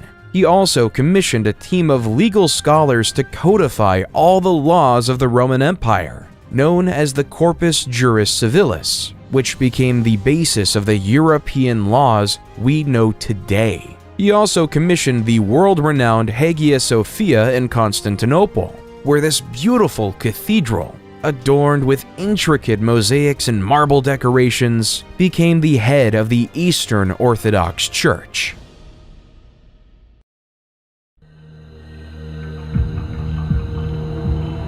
However, Jesus wasn't the only prophet at the time. In the small town of Mecca, a nomadic tribe called the Quraysh gave birth to a man who would change the religious world yet again: Muhammad. Muhammad was orphaned at an early age and was raised by his grandfather and later his uncle. As he grew up, he worked as a merchant, which earned him the nickname Al-Amin, meaning the trustworthy. On one of his pilgrimages in 610, Muhammad meditated in a cave on Mount Jabal Nur. The angel Gabriel appeared and relayed the word of God. Recite in the name of your Lord who creates a man from a clot. Recite, for your Lord is most generous, became the opening verses of Surah, chapter 96 of the Quran. At first, Muhammad was reluctant, not knowing how to disclose this information. However, soon enough, Muhammad began to gather a small following, which was mocked by the pagans of Mecca. However, when Muhammad denounced idol worship, the leader of Mecca knew that he was through. So through the resistance from Mecca, Muhammad and his followers were eventually forced to emigrate to Medina, a city 260 miles away. There, Muhammad was instrumental in ending various civil wars, creating a prosperous Muslim community. Nevertheless, this prosperity would be challenged by the members of Muhammad's old tribe, the Quraysh and their allies, who marched up to Medina with a large army to attack the Muslims. Muhammad devised a plan that they could defend the city if they dug a trench around its perimeter, making it near impossible for enemy forces to penetrate. For several weeks, the Quraysh tried to break through the trench, trying and trying yet again.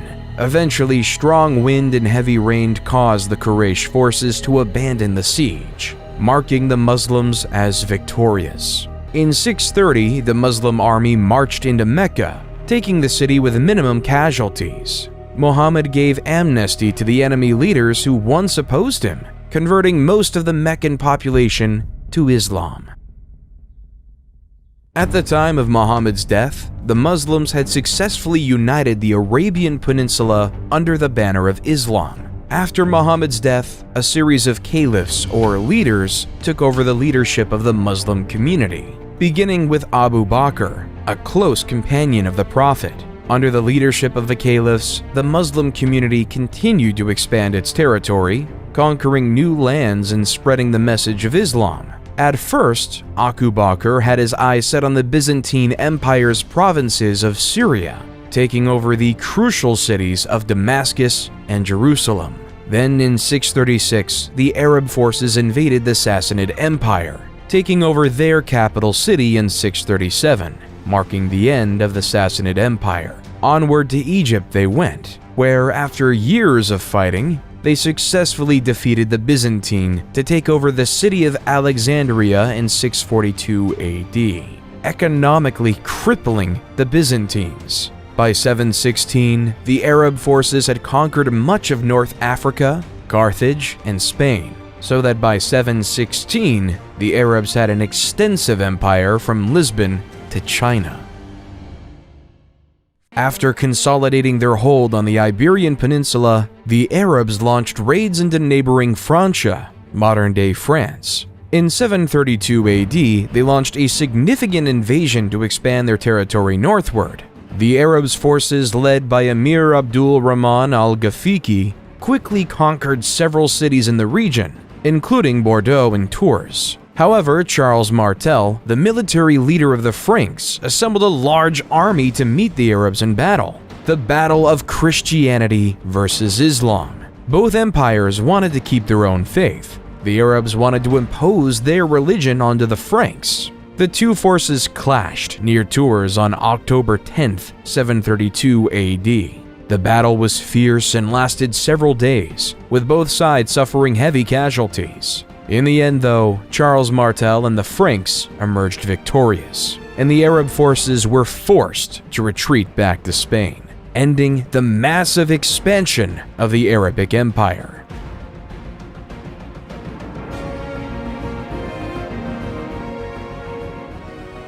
While in the West, the definition of God was war. In China, during the rule of the Tang, religions like Buddhism, Taoism, and Confucianism all coexisted peacefully. A citizen was able to believe what they wanted to believe, leaving for many temples and pagodas to be built across the empire. Also, during the Tang, the height of Chinese poetry was upon us. Poets like Li Po and Du Fu created poems that later became the foundations of Chinese literature. Li Po wrote a poignant poem called Zanzan on the Qingthing Mountain, translated by Sam Hamill. The birds have vanished down the sky, now the last cloud drains away. We sit together, the mountain and me, until only the mountain remains.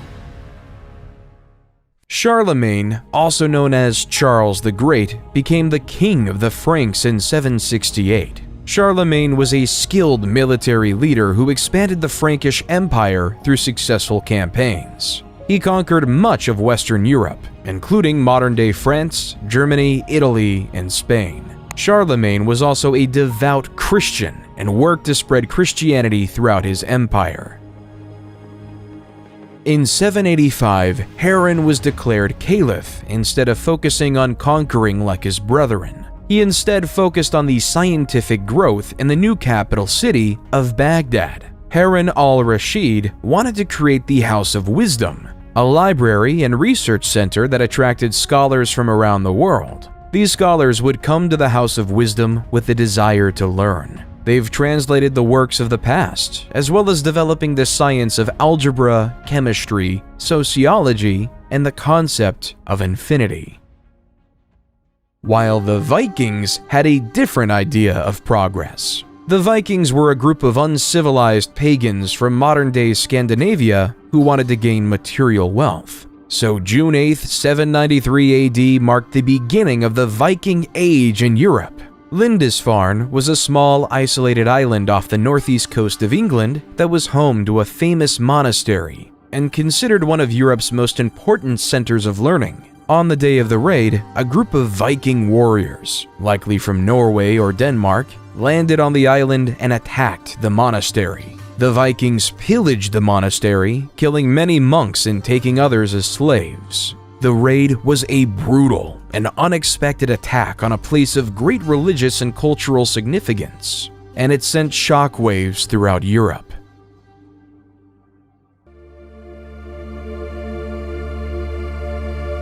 In 799, in Rome, Pope Leo III was attacked by a faction of Rome who believed that the Pope was guilty of tyranny and serious personal misconduct. So Pope Leo III ran away to the Frankish kingdom. After this, Charlemagne and his Frank army provided an escort for the Pope and restored him to the papal office. But yet, the power of the papacy was being questioned, with many people wanting it to go away, which caused Charlemagne to go to Rome in late 800 to fight for his Pope. For his loyalty, on Christmas Day in the Basilica of St. Peter, Pope Leo III placed a crown on Charlemagne's head, declaring him the new Holy Roman Emperor, creating a new Roman Empire, the Holy Roman Empire, or at least the first rendition of it. Under Charlemagne, the foundations of a genuinely great empire were forming, but once Charlemagne died in 814, the new empire was bludgeoning with problems. His son, Louis the Pious, 788 to 840, inherited an empire filled with problems. Many of his own citizens viewed him as a strong Catholic who was well-intentioned but was incredibly weak and unable to do anything. As the Vikings continued their raids along the Rhine River, attacking Holy Roman Empire cities such as Cologne, Trier, and Mainz, Raiding various Catholic monasteries and destroying religious artifacts caused fear and hatred among his citizens. Why would anyone trust a leader if they can't stop barbaric pagans? So, various local leaders started to focus on defending their land rather than relying on the central government for defense, hence beginning the process of independently recreating the Chinese system of feudalism. At this time, people would willingly farm on lands, giving up their freedom to these local leaders to protect them from the Vikings, creating the basis of a new system of feudalism.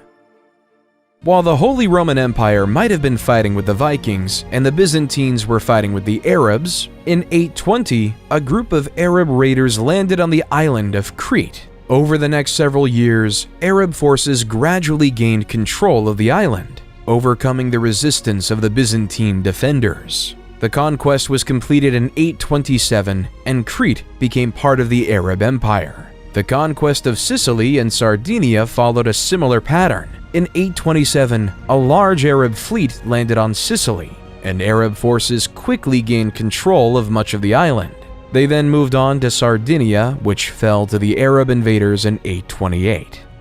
In the Holy Roman Empire, once Louis the Pious died in 840 AD, so did the Charlemagne Empire. The infighting between family members grew, leading to the Holy Roman Empire being divided between three family members in the famous Treaty of Verdun.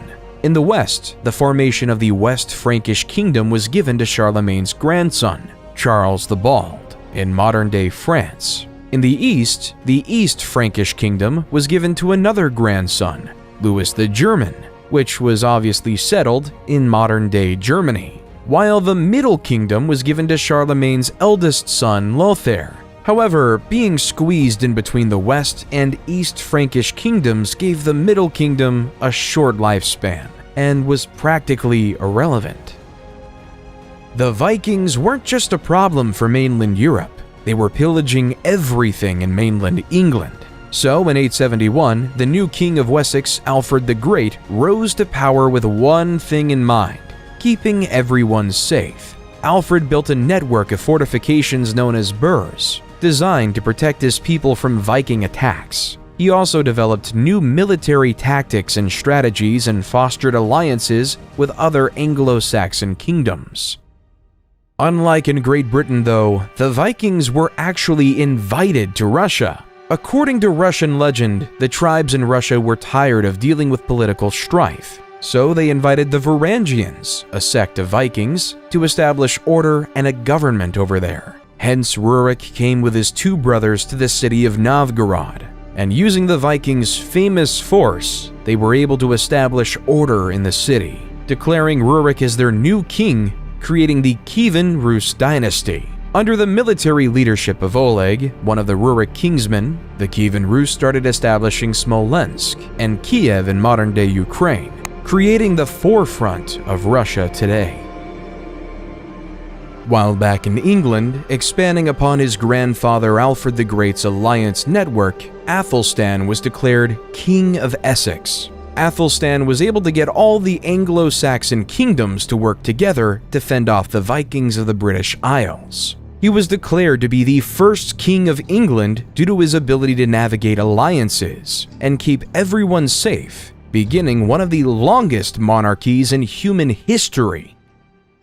While the East Frankish kingdom was facing a similar problem, the pagan Magyars were attacking everyone across the kingdom, leaving the kingdom to live in fear. However, King Otto of the East Frankish Empire was able to defeat the pesky Magyars at the Battle of Lechfeld in 955. Then, in 961, he could fully conquer all of the kingdoms of Italy, restoring Christendom to all the former pagans. So in 962, Otto I was coronated to Pope John XII in Rome to be the new Holy Roman Emperor. In France, though, the West Frankish kingdom was struggling, because in 987, King Louis V, a direct descendant of Charlemagne, died at age 20 without leaving an heir to take over their dynasty, leaving the French monarchy in peril. So the French aristocracy had an election between Hugh Capet, a noble with extensive lands in the region of Isle-de-France, and Charles, Duke of Lower Lorraine. With the support of Adalbero, the Archbishop of Reims, Hugh Capet became the first king of France, starting the Capetian dynasty. However, at this time, the typical person in Europe was always living in fear. Every civilization was on the verge of conquering. They've all become land-hungry and were willing to fight for it. So across Europe at this time, every civilization started to entrench their society in the ideas of feudalism, leading to another social pyramid. At the bottom lay the serfs. Their job was to farm the land and ensure everyone was fed.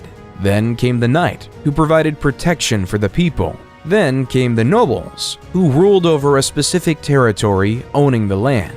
Then came the kings, as previously mentioned, who gave lands to the nobles. But all the way at the top was the Pope, because the Pope could speak directly to God, and had God-given ownership of all the lands.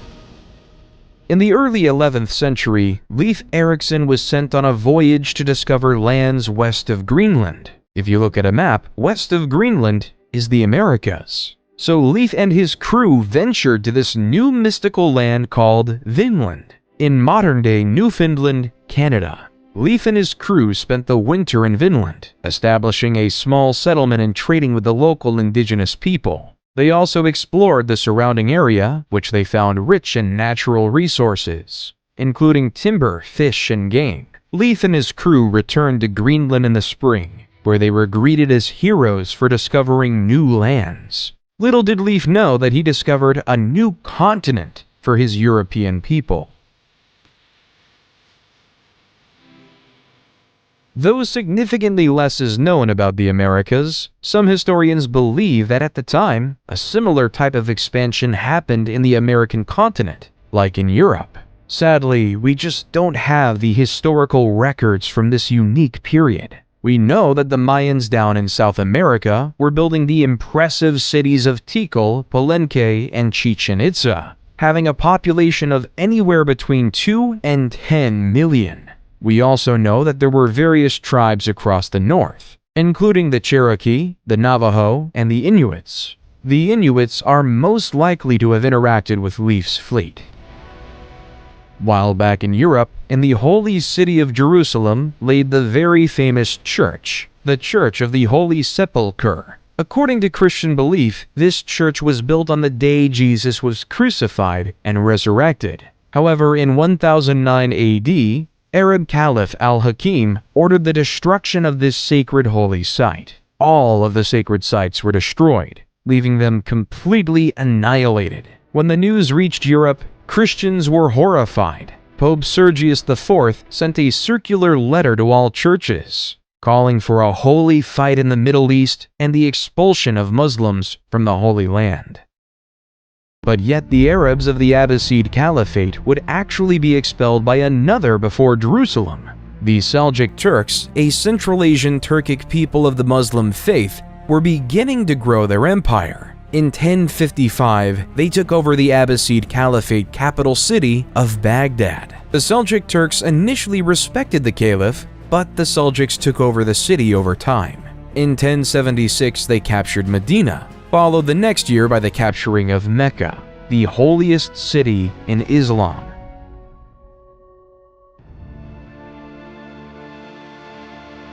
Due to this, the Muslim world wasn't ready for Pope Urban II at the Council of Clermont in 1095 to call upon all Christians to take up arms and liberate the Holy Land from Muslim rule. The Pope promised spiritual rewards and forgiveness of sins to those who joined the crusade, and many knights, nobles, and peasants were inspired to take up the cause. Many European nobles, such as Godfrey of Bouillon, Toulouse, Bohemond of Taranto, and Robert of Flanders, brought their armies from Europe on their journey to Jerusalem.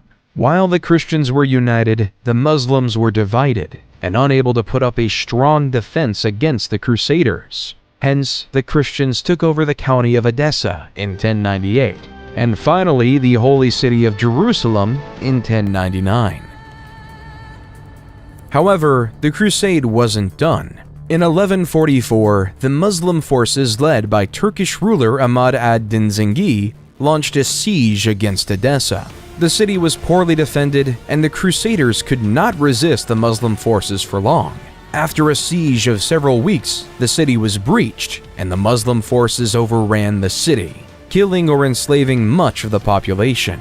But the Christians weren't happy with that, so in 1147, the massive armies of Europe came back with attempts to free Edessa. The Crusaders faced significant logistical challenges, including shortages of food and supplies. They were also plagued by infighting and political rivalries, which called the campaign to be in ruin after the disastrous loss of the Battle of Annab in 1149, which resulted in the capture of King Louis VII and the loss of much of the Crusader army. While the Christians and Muslims were fighting, the Hindus in the Khmer Empire, under King Suryavarman II, built a fantastic temple for the Hindu god Vishnu called the Angkor Wat. Vishnu is an important god in Hinduism, known as the preserver and protector of the universe. He has 10 incarnations, or avatars, and is often depicted as having blue skin and holding 4 objects. As you approach Angkor Wat, you are greeted by a massive moat and a grand entrance gate adorned with intricate carvings of mythological creatures and deities. The main temple rises like a towering mountain, with intricate carvings and reliefs that tell the stories of Hindu mythology and the history of the Khmer Empire. The temple's galleries are lined with stunning bas-reliefs depicting scenes of battles, ceremonies, and daily life in ancient Cambodia. At the heart of the complex is the central sanctuary, a massive pyramid-like structure surrounded by smaller temples and courtyards. The sanctuary is considered the most sacred part of the temple, adorned with intricately carved statues and images of Hindu gods and goddesses. It was an incredible feat of human ingenuity. But yet in 1187, the Muslim commander from Egypt, Saladin, became fed up with the Christian rule of Jerusalem. So he declared a holy war across the Muslim world in order to reconquer Jerusalem from the Christians. The battle occurred on a scorching hot day in the hills near the Sea of Galilee. Saladin's forces numbered around 20,000. The Crusaders had a much smaller force of around 12,000 knights, soldiers, and civilians under the aptly named king, King Guy. The battle began with skirmishes between the two sides, but soon escalated into a full-scale engagement. Saladin's forces could use their superior cavalry to encircle the Crusaders, who could not break through the Muslim lines. The heat and thirst soon took a toll on the Crusaders, who were weakened and disoriented. The Muslim forces took advantage of the situation. They launched a fierce attack, breaking through the Crusader lines and capturing many knights. King Guy and a small group of knights were able to escape the battlefield. Still, the majority of the Crusader army was destroyed. The loss of the battle was a severe blow to the Christian forces in the region, and it paved the way for Saladin's conquest of Jerusalem. But the Christians weren't going to allow that. So, guess what happened? Another crusade. This time, the 3 most powerful monarchs at the time, Emperor Frederick I of the Holy Roman Empire, King Richard I of England, and King Philip II of France, sent their best armies to reconquer the holy city of Jerusalem. However, all the force in the world couldn't retake Jerusalem from the grips of Saladin, leaving the Third Crusade to be a failure.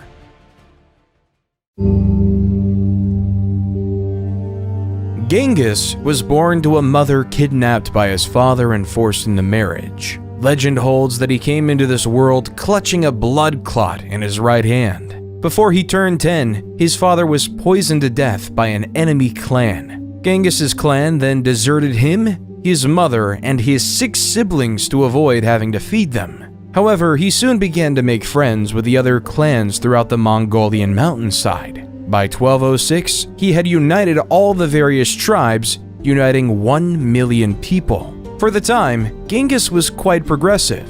He made it illegal to sell and kidnap women, banished the idea of enslavement of any Mongol, and even allowed freedom of religion. When it came to war, though, Genghis was as barbaric as the next one. His first campaign was against the Shisha kingdom in 1209. His army of mostly cavalrymen on horses quickly outnumbered and destroyed the kingdom. His next target was the Jin dynasty in China. From 1211 to 1214, the outnumbered Mongols ravaged the countryside, causing food shortages, resulting in the Jin army killing tens of thousands of their own peasants just so their elites could live. In 1214, the Mongols besieged the capital of Zhongdu, now Beijing, and burnt it to the ground.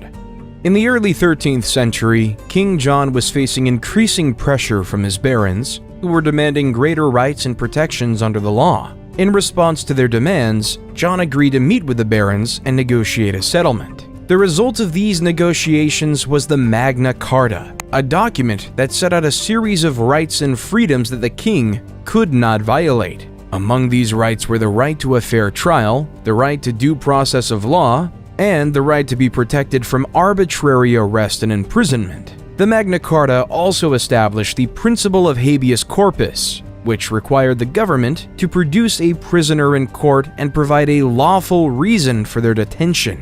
This principle has been a cornerstone of modern legal systems around the world.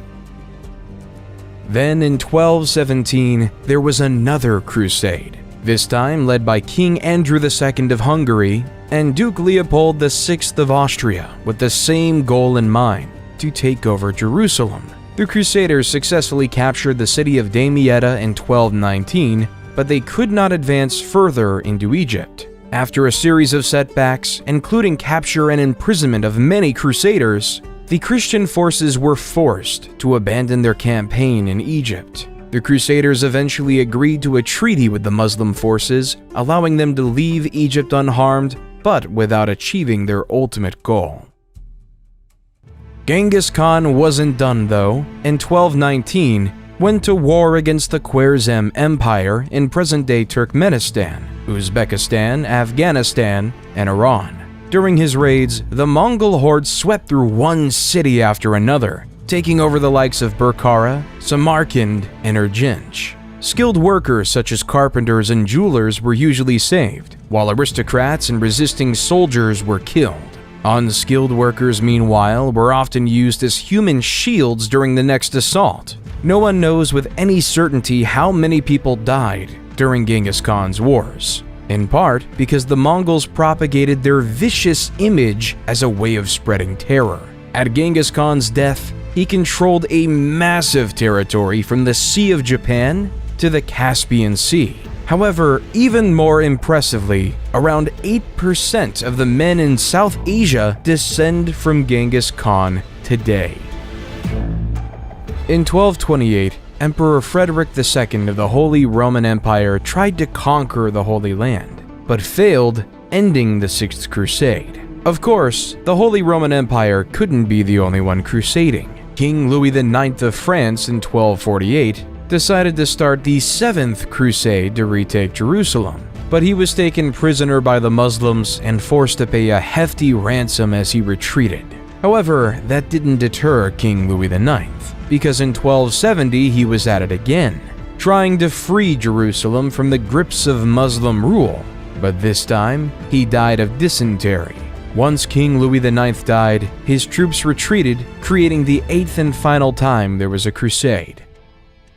In England, though, in 1295, England was making a diplomatic headway. In a letter summoning Parliament, King Edward I wrote, "Since a most righteous law of the emperors ordains that what touches all should be approved by all, so it appears that common dangers should be met by remedies agreed upon in common. As King Edward, I would then request 1/10 of the incomes of nobles and 1/11 of the income of knights, creating one of the first parliaments we would see in the New Age." While down in Africa, a leader of extravagant wealth, Mansa Musa, was gaining power. On his famous Hajj, a religious Muslim pilgrimage to Mecca that every Muslim should make at least once in his life, Mansa Musa, with his caravan of camels and an army of scholars, gave vast amounts of gold to any poor person he saw, hence crashing all of the economies in northern Africa due to the inflation of gold. When Mansa Musa returned to Mali, he made it his life purpose to make Timbuktu the Muslim capital of knowledge. So Mansa Musa invested heavily in building the University of Sankore. Various Islamic faith scholars quickly made their way to Sankore to study Islamic theology, law, and literature with over 1 million manuscripts. Mansa Musa was also a very religious man with a policy that he commissioned a new mosque every Friday. However, sadly though, only the Djinguereber Mosque in Timbuktu stood the test of time.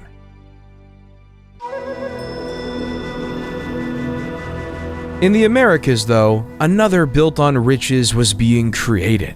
As Aztec legend has it, the god Huitzilopochtli directed them to build where they saw an eagle perched on a cactus, eating a snake. When they saw this exact scene on an island located in what was once Lake Texcoco, they interpreted it as a sign from their god, and founded Tenochtitlan on that island. As time passed, Tenochtitlan started to build impressive temples such as the Great Temple. The Great Temple comprised of two main structures, dedicated to the gods Huitzilopochtli and Tlaloc. The city itself was most fascinating. It was designed with a complex system of canals and causeways to help control flooding and facilitate transport across the city, while they started to farm on floating gardens known as chinampas on the shallow waters of Lake Texcoco, which were used to grow crops such as maize, beans, and squash. As Mali and the Aztecs were building their cities, England and France were in war for 100 years. The origins of the conflict lay with the status of the Duchy of Guyenne. In basic capitalistic terms, this was owned by the British Crown. However, the land itself was in France. The second reason was that the last direct descendant of Charlemagne, King Charles IV, died in 1328. So the next closest relative was Edward III, the King of England. So King Edward III claimed the rule of France in 1337, which was not liked by the French people.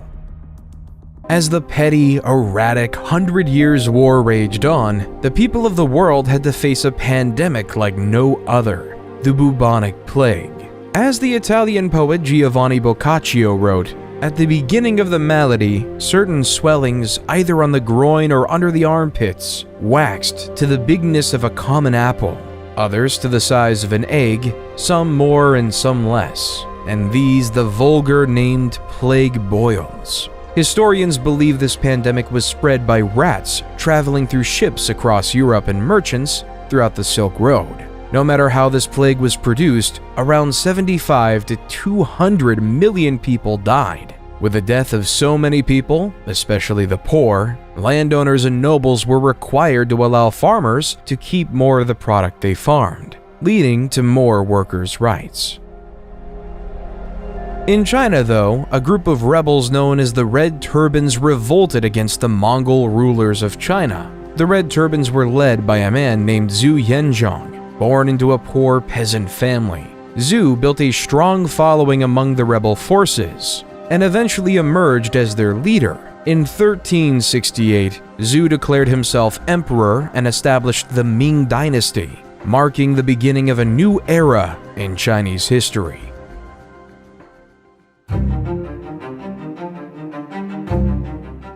In 1428, at the age of 16, Joan left her home in the village of Domremy and traveled to the court of Charles VII, where she asked for permission to lead the French army against the English. At first, her request was met with skepticism and disbelief. Still, Joan persisted and eventually won the support of the French commanders. Joan's first major military victory came in the Siege of Orleans in 1429. She led the French troops in a series of daring attacks on the English forces, and she broke the siege and liberated the city. This victory boosted French morale and helped to turn the tide of the war in their favor. Over the next several months, Joan led the French army to victories against the English, including the Battle of Patay in June 1429. However, her success also made her enemies in the English and French court. In 1430, she was captured by the English and put on trial for heresy and witchcraft. Joan was subjected to a grueling trial. She was accused of various crimes, including dressing in men's clothing, practicing sorcery, and hearing voices. Despite the odds against her, Joan remained steadfast in her faith and her belief that she was carrying out God's will. In the end, Joan was found guilty and sentenced to death by burning at stake. She was executed on May 30th, 1431, at 19. Then, 20 years later, in the Battle of Castilian, Charles VII of France led a French army which defeated the English army, effectively ending English territorial claims in France. While back in the great city of Constantinople, the Byzantine Empire was declining, weakened by years of war, political instability, and economic turmoil. In contrast, the Ottoman Empire, led by Sultan Mehmed II, was on the rise, and the Sultan saw an opportunity to expand his empire and gain control of the strategic city of Constantinople. By 1453, Mehmed II led an army of 80,000 soldiers, including elite Janissary troops and a powerful artillery force, to besiege Constantinople. The Byzantine defenders, led by Emperor Constantine XI, were vastly outnumbered and outgunned. They faced a seemingly impossible task to hold off the Ottoman assault. The Ottomans bombarded the city with artillery for nearly 2 months, causing extensive damage to the walls and fortifications. The Byzantine defenders, meanwhile, struggled to maintain morale and keep their troops fed and supplied. Then, on the fateful day, May 29, 1453, the Ottomans launched a massive assault on the city. Climbing up, covered by siege towers, they were able to breach the walls and gain access to the city. Despite putting up a valiant defense, the Byzantine defenders were overwhelmed, and the Ottomans were able to storm the city and capture the capital, causing the Great Byzantine Empire to fall. In 1453, all paths no longer led to Rome, and all traces back to the Empire of Caesar were erased. It was replaced by the beginning of utter Ottoman domination in the region, ushering in a new era of Turkish power and influence in the Mediterranean. While the Byzantines might have been falling, the Russians were finally gaining their independence. At the time, the Mongol Empire was ruling over Russia, demanding that various Russian towns pay tribute or face the wrath of the Mongols. However, in 1472, Ivan the Great refused to pay such tribute. Over the next several years, he built up his military strength and was able to drive out the Mongol garrisons from various cities and towns throughout Russia. In 1480, the Mongols demanded that Ivan pay tribute or face military action, but after a tense standoff, they finally retreated. Ivan's victory was the beginning of a free Russia and the decline of the Mongolian Empire. Then in 1492, as Christopher Columbus sailed the ocean blue, the Europeans discovered the New World.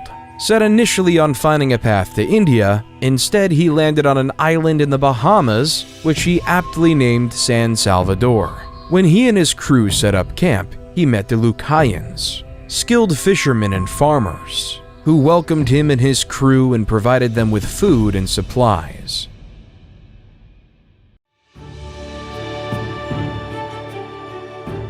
While back in Europe, a golden age of culture was upon us. In 1503, Leonardo da Vinci painted the Mona Lisa. Da Vinci's biographer, Walter Isaacson, says, "The Mona Lisa, to me, is the greatest emotional painting ever done. The way the smile flickers makes it a work of art and science because Leonardo understood optics, the muscles of the lips, and how light strikes the eye. All of it goes into making the Mona Lisa smile so mysterious and elusive." In 1504, Michelangelo sculpted David, Michelangelo would say, "In every block of marble, I see a statue as plain as though it stood before me, shaped and perfect in attitude and action. I have only to hew away the rough walls that imprison the lovely apparition to reveal it to the other eyes as mine see it." While in 1506, Michelangelo was painting the magnificent painting of the Sistine Chapel. While in the political world, Niccolò Machiavelli is one of, if not the most influential, pieces of literature we have today.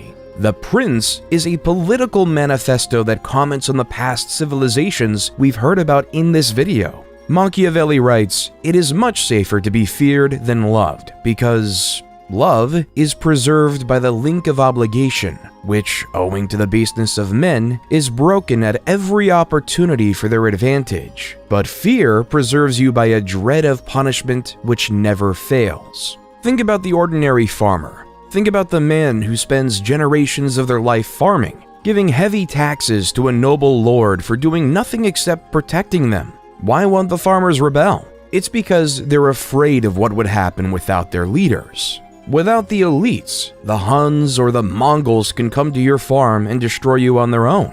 So you live in fear as to what might happen to you, leaving you to give your wheat to said leader.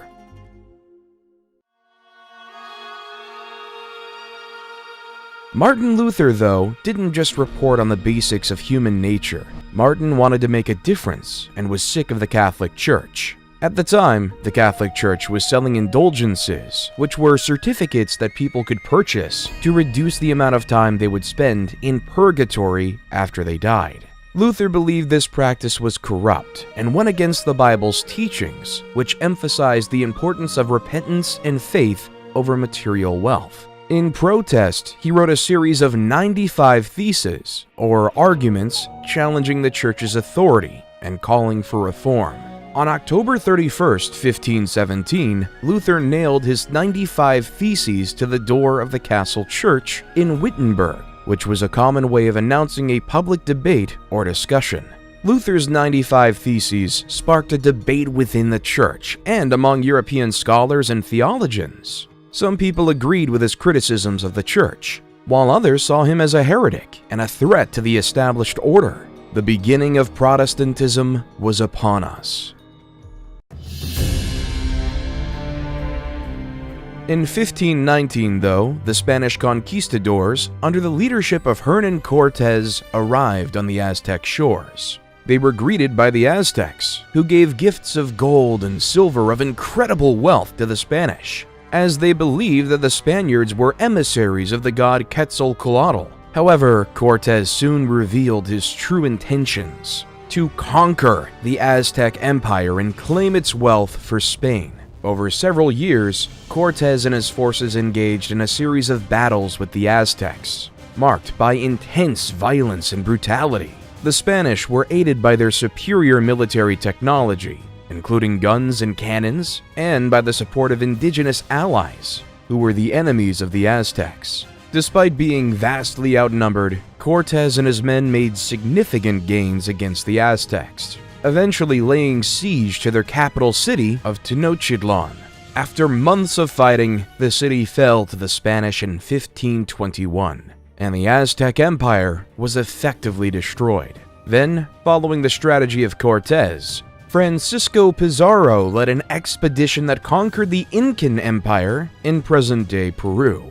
Though the violence was authoritarian, the biohazards were even more demanding. The Europeans, due to having survived illnesses such as the bubonic plague and smallpox, developed immunity to many of these diseases that they've, one way or another, spread to the native people, essentially over time, killing them off.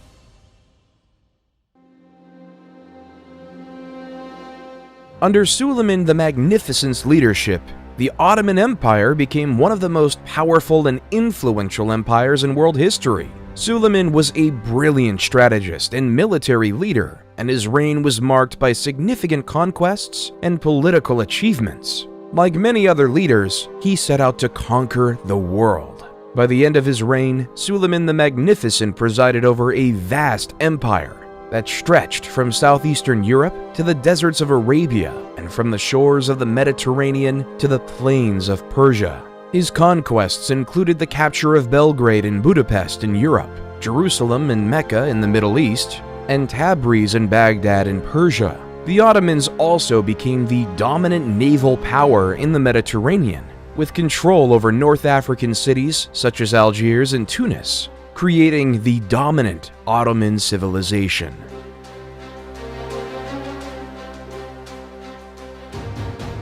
But yet, all things fall when one is in love, and the murder-happy King Henry had fallen in love with Anne Boleyn and was desperate to marry her. However, Catherine of Aragon was still alive, and the Catholic Church did not recognize divorce. Henry's solution was to break away from the Catholic Church and established the Church of England, with himself as the head. In 1534, Henry passed the Act of Supremacy, which declared that the king, not the Pope, was the supreme head of the Church of England, leaving the Catholic Church to be angry and excommunicate Henry VII, leaving a schism between the Church of England and the Catholic Church even today. Ivan the Terrible is now the ruler of Russia. In the early years of his reign, Ivan enjoyed significant success, launching military campaigns against neighboring kingdoms and expanding Russia's borders. He also oversaw the construction of magnificent public works, including St. Basil's Cathedral in Moscow.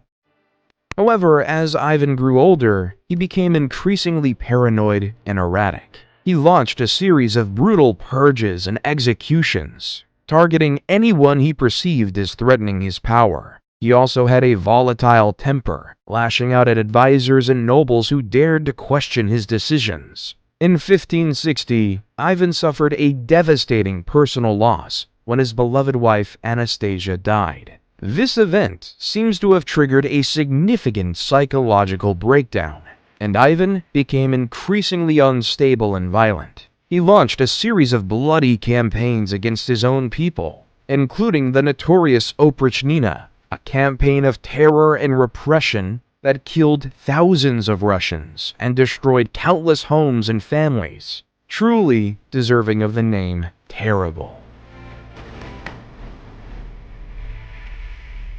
While Russia was going through that, England was on the rise with the start of the English Renaissance under the leadership of Queen Elizabeth I.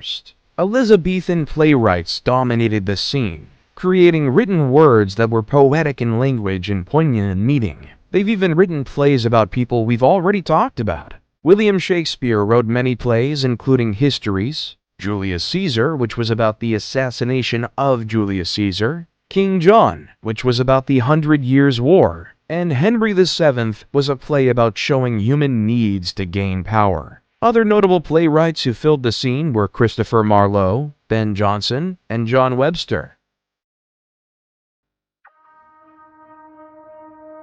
While on the other side of the world, the English colony of Jamestown was forming in Virginia, under the Virginia Trading Company. Slightly up north, Samuel de Champlain was establishing the French colony of Quebec in Canada. While back in the Old World, they were having a new era of fighting, the 30 Years' War. This time, it was between the Protestants and the Catholics. It began in 1618 when the Holy Roman Emperor attempted to impose Catholicism on the Protestant population of Bohemia. The Bohemians rebelled, and soon the conflict spread throughout the region. Over the next 30 years, armies marched and counter-marched across Europe, leaving a trail of destruction and devastation. The war was characterized by brutal sieges, bloody battles, and atrocities committed by both sides. At its height, the war involved most of the major powers of Europe, including France, Spain, Sweden, and the Holy Roman Empire. It was fought along religious, political, and economic lines, with each side vying for dominance and control. The war finally ended in 1648 with the signing of the Peace of Westphalia. The treaty recognized the Dutch Republic's independence, established the individual state's sovereignty within the Holy Roman Empire, and ended the religious conflicts that fueled the war.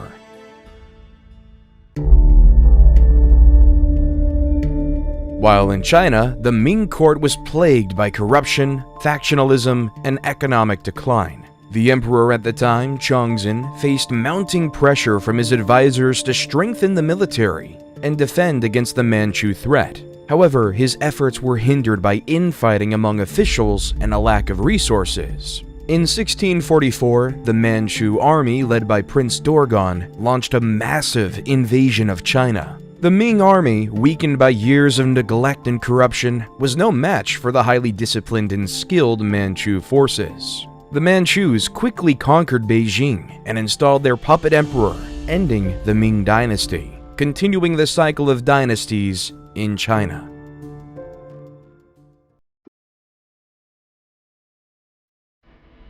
While in Spain, King Charles II died without having any heirs, creating a real political crisis of who should be the leader. King Louis XIV of France supported his grandson, Philip, as the rightful heir to the Spanish throne, hoping to secure French influence over Spain and its territories. On the other hand, Emperor Leopold I of Austria supported the candidacy of Archduke Charles, a member of the Habsburg dynasty, who was seen as a potential ally against French expansionism. The conflict soon escalated into a major war, with many European powers taking sides and forming alliances. The principal belligerents were France and Spain against a coalition of Austria, Great Britain, the Dutch Republic, Portugal, and several other minor powers. The war ended with the Treaty of Utrecht in 1713, which recognized Philip as King of Spain, but required him to renounce any claims to the French throne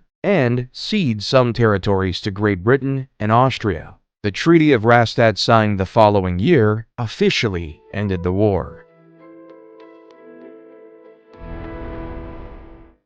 In 1707, the Acts of the Union were passed by the Parliaments of England and Scotland, which united the two kingdoms into a single political entity known as Great Britain, hence creating the legal foothold that is Great Britain. However, Scotland took a disliking to this. There were protests and uprisings in the years following the Union, including the Jacobite risings of 1715 and 1745, which aimed to restore the Scottish monarchy and independence.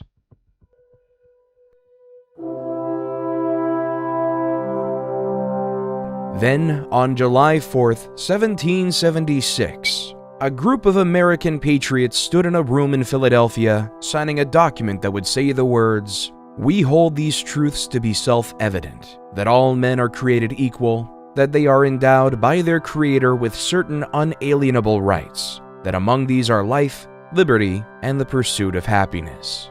War in the Americas was on. But back in Europe, the tone was quite different. Adam Smith published the famous book, The Wealth of Nations, the foundations of laissez-faire economics, which essentially says the market would balance itself out over time. In Austria, Mozart was performing his magnum opus, the Hafner Serenade. Mozart's Hafner Serenade is a charming and elegant work featuring courtly dance music and light, lyrical melodies. Its graceful melodies, subtle harmonies, and elegant instrumental writing characterize it.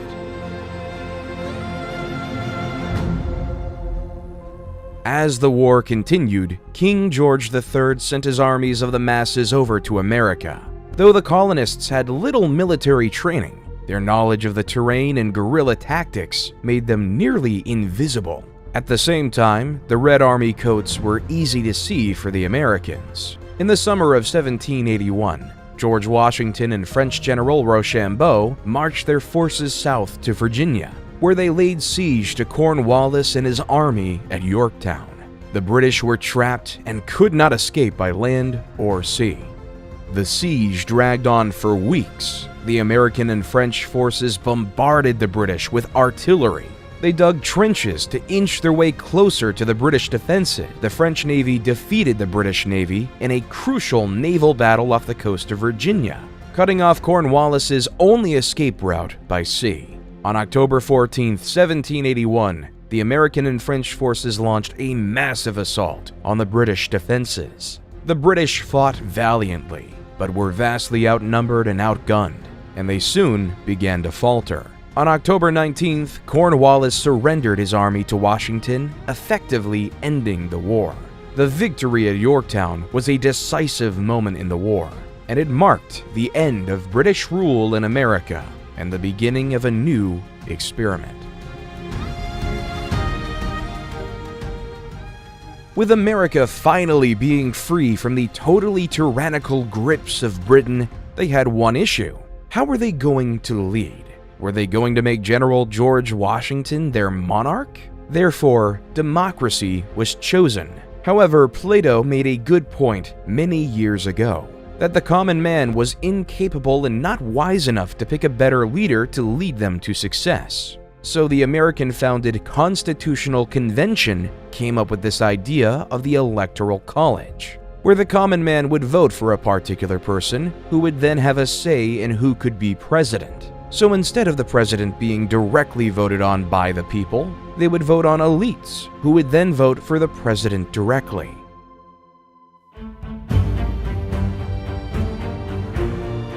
The French then noticed how well the American Revolution went. At the time, the French were ruled by King Louis XVI and his wife, Queen Marie Antoinette. As Queen Marie Antoinette told the peasants, "Let them eat cake," the people of France got together. They decided they wanted more say in how the country was run, and they formed a group called the National Assembly and started making new laws to give them more rights. One of the most famous events of the French Revolution was the storming of the Bastille.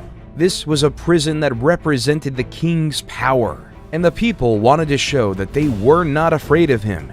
They broke into the prison and freed the prisoners, which started a revolution throughout France. Many influential people lost their heads during the revolution, including King Louis XVI and his wife, Queen Marie Antoinette. The people were tired of being ruled by a king and queen who didn't care about them, and they wanted to create a new system where everyone would have a say. And the people of France voted in Maximilien Robespierre. In 1789, Robespierre was elected as a delegate to the Estates General, which was convened to address France's financial crisis. He quickly emerged as a leading voice in the National Assembly, advocating for the ordinary people's rights and opposing the aristocracy's power. As the revolution continued, though, Robespierre became increasingly radical in his views, advocating for the execution of King Louis XVI and the establishment of a republic. He was elected to the powerful Committee of Public Safety in 1793, tasked with protecting the revolution and rooting out enemies of the state. Under Robespierre's leadership, the committee launched a period of intense repression known as the Reign of Terror. Thousands of people were arrested, tried, and executed for crimes against the revolution. Robespierre became known as a ruthless and uncompromising figure. However, Robespierre's power began to wane as the people grew tired of the violence and the instability of the revolution. In 1794, he was arrested and imprisoned along with his closest allies. On July 28, 1794, Robespierre was taken to the guillotine and executed. The execution marked the end of the Reign of Terror and democracy for now in France. Instead, they moved to a directory. A directory is a government led by a 5-member executive council, known as the Directory, which was chosen by the Council of Elders. This legislative body was also part of the new government. The Directory was meant to serve as a moderating force, balancing the interests of the various factions that had emerged during the revolution. However, the Directory concept wasn't successful as well, so General Napoleon Bonaparte decided to overthrow the government and begin his conquests to take over the world.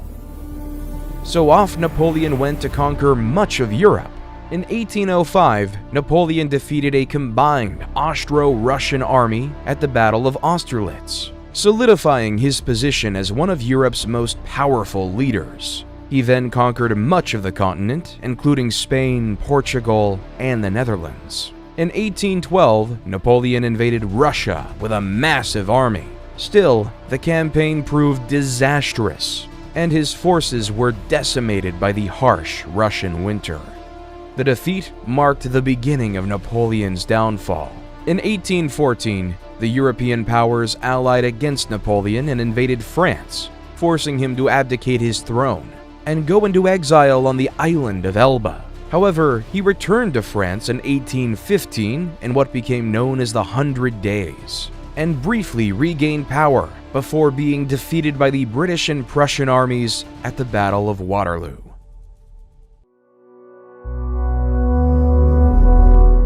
While back in the Americas, Simón Bolívar was on his military campaigns to free Latin American countries from the grasp of the Spanish colonial rule. Bolívar began his military campaigns in Venezuela in 1810, where he led a successful uprising against the Spanish colonial authorities. He then moved on to Colombia, where he won a series of important victories against the Spanish, including the Battle of Boyacá in 1819, which secured the independence of Colombia. Bolívar then turned his attention to Ecuador and Peru, where he won a series of decisive battles that helped secure both countries' independence. He captured the city of Lima in 1824, effectively ending Spanish control of Peru. Bolívar's final military campaign was in Bolivia, where he led the fight for independence against the Spanish in 1825. Bolivia was named in honor of Bolívar, who played a critical role in its liberation.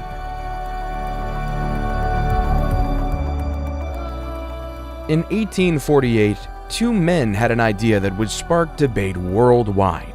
Karl Marx and Friedrich Engels wrote the book called The Communist Manifesto, which is a book about the idea of communism, where instead of a capitalistic system, where the nobles or bourgeois own everything and the workers and proletariats work for slave wages, instead, what if the proletariats owned the means of production and all worked together? As Marx and Engels would write, let the ruling classes tremble at a communistic revolution. The proletarians would have nothing to lose but their chains, and they have, and they'd to win. They would also write, the need for a constantly expanding market for its products chases the bourgeoisie over the whole surface of the globe. It must nestle everywhere, settle everywhere, establish connections everywhere.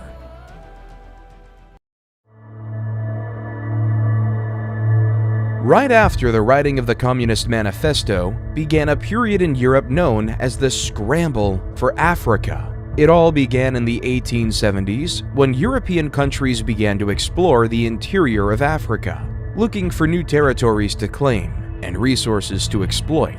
At first, the European powers were cautious, sending explorers and missionaries into Africa to establish trade networks and alliances with local leaders. However, as competition increased, the European powers became more aggressive in their tactics. They used military force to establish colonies and protectorates, and they engaged in diplomatic maneuvering and propaganda campaigns to gain the support of local populations. One of the most ruthless tactics the European powers used was dividing Africa into artificial borders and creating new ethnic and linguistic divisions. This created tensions and conflicts between different African groups, which the Europeans used to their advantage, creating a European stronghold over the continent of Africa to increase their profits. The scramble for Africa came to an end as a result of several factors, including changing international politics, economic realities, and rising African nationalism. One of the key factors that contributed to the end of the scramble for Africa was the changing balance of power in Europe. By the early 20th century, European powers were increasingly focused on competition with each other, particularly in Europe itself, and were less interested in acquiring new colonies in Africa. This was due in part to the growing tensions between European powers that would eventually lead to the outbreak of World War I in 1914. Because on June 28, 1914, a shot was heard around the world with the assassination of Archduke Franz Ferdinand. Franz Ferdinand was the heir to the throne of Austria-Hungary, and his assassination by a Serbian nationalist named Gavrilo Princip sparked a diplomatic crisis that quickly escalated into a global conflict. In the aftermath of the assassination, Austria-Hungary declared war on Serbia, triggering a complex web of alliances and treaties that drew other countries into the conflict. Germany, an ally of Austria-Hungary, declared war on Russia and France, while Great Britain, which had a treaty with Belgium, declared war on Germany. Within weeks, most of Europe was embroiled in a brutal and devastating conflict. In November 1918, after 4 years of brutal fighting, the Allied powers and the Central Powers agreed to an armistice, effectively bringing an end to the war and the demise of the Ottoman Empire. On November 11th, the armistice went into effect, and the guns fell silent across Europe.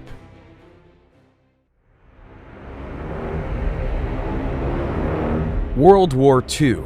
The peace was short-lived because a man named Adolf Hitler invaded Poland. Like Alexander the Great, Julius Caesar, Trajan, Attila the Hun, Genghis Khan, Napoleon Bonaparte, and Suleiman the Great, Adolf Hitler wanted to establish an empire for his nation and his people. Adolf had dreams of building an empire larger than anything that was ever created. He wanted to make the Roman Empire look like nothing. However, for the sake of the world, and especially those Hitler viewed as undesirable vermin, in April 1945, Soviet forces began a massive assault on Berlin. After weeks of intense fighting, the city fell on May 2nd, and German forces surrendered. Meanwhile, Allied forces were closing in from the west, and on May 7th, Germany signed an unconditional surrender, officially ending the war in Europe. A few months later, after the bombings of Nagasaki and Hiroshima, Japan surrendered as well, leaving the war to be over.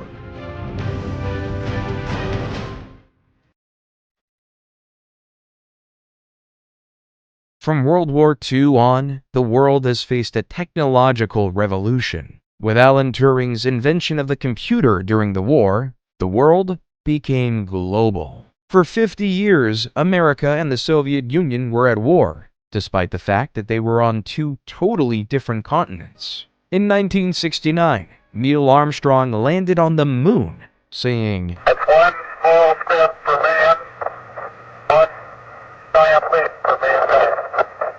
As the years on the world has become increasingly smaller, computers have become more affordable. Cell phones changed the way we communicated with one another. Let's go back to the story of a man named Gilgamesh on his quest for immortality. At the end of the poem, Gilgamesh realizes, life, which you look for, you will never find. For when gods created man, they let death be his share, and life withheld in their own hands. The history of human civilizations is an incomplete book, constantly being updated. Some things will never change. However, humans will always die. Empires will always rise and fall. The masses will always clamor towards safety.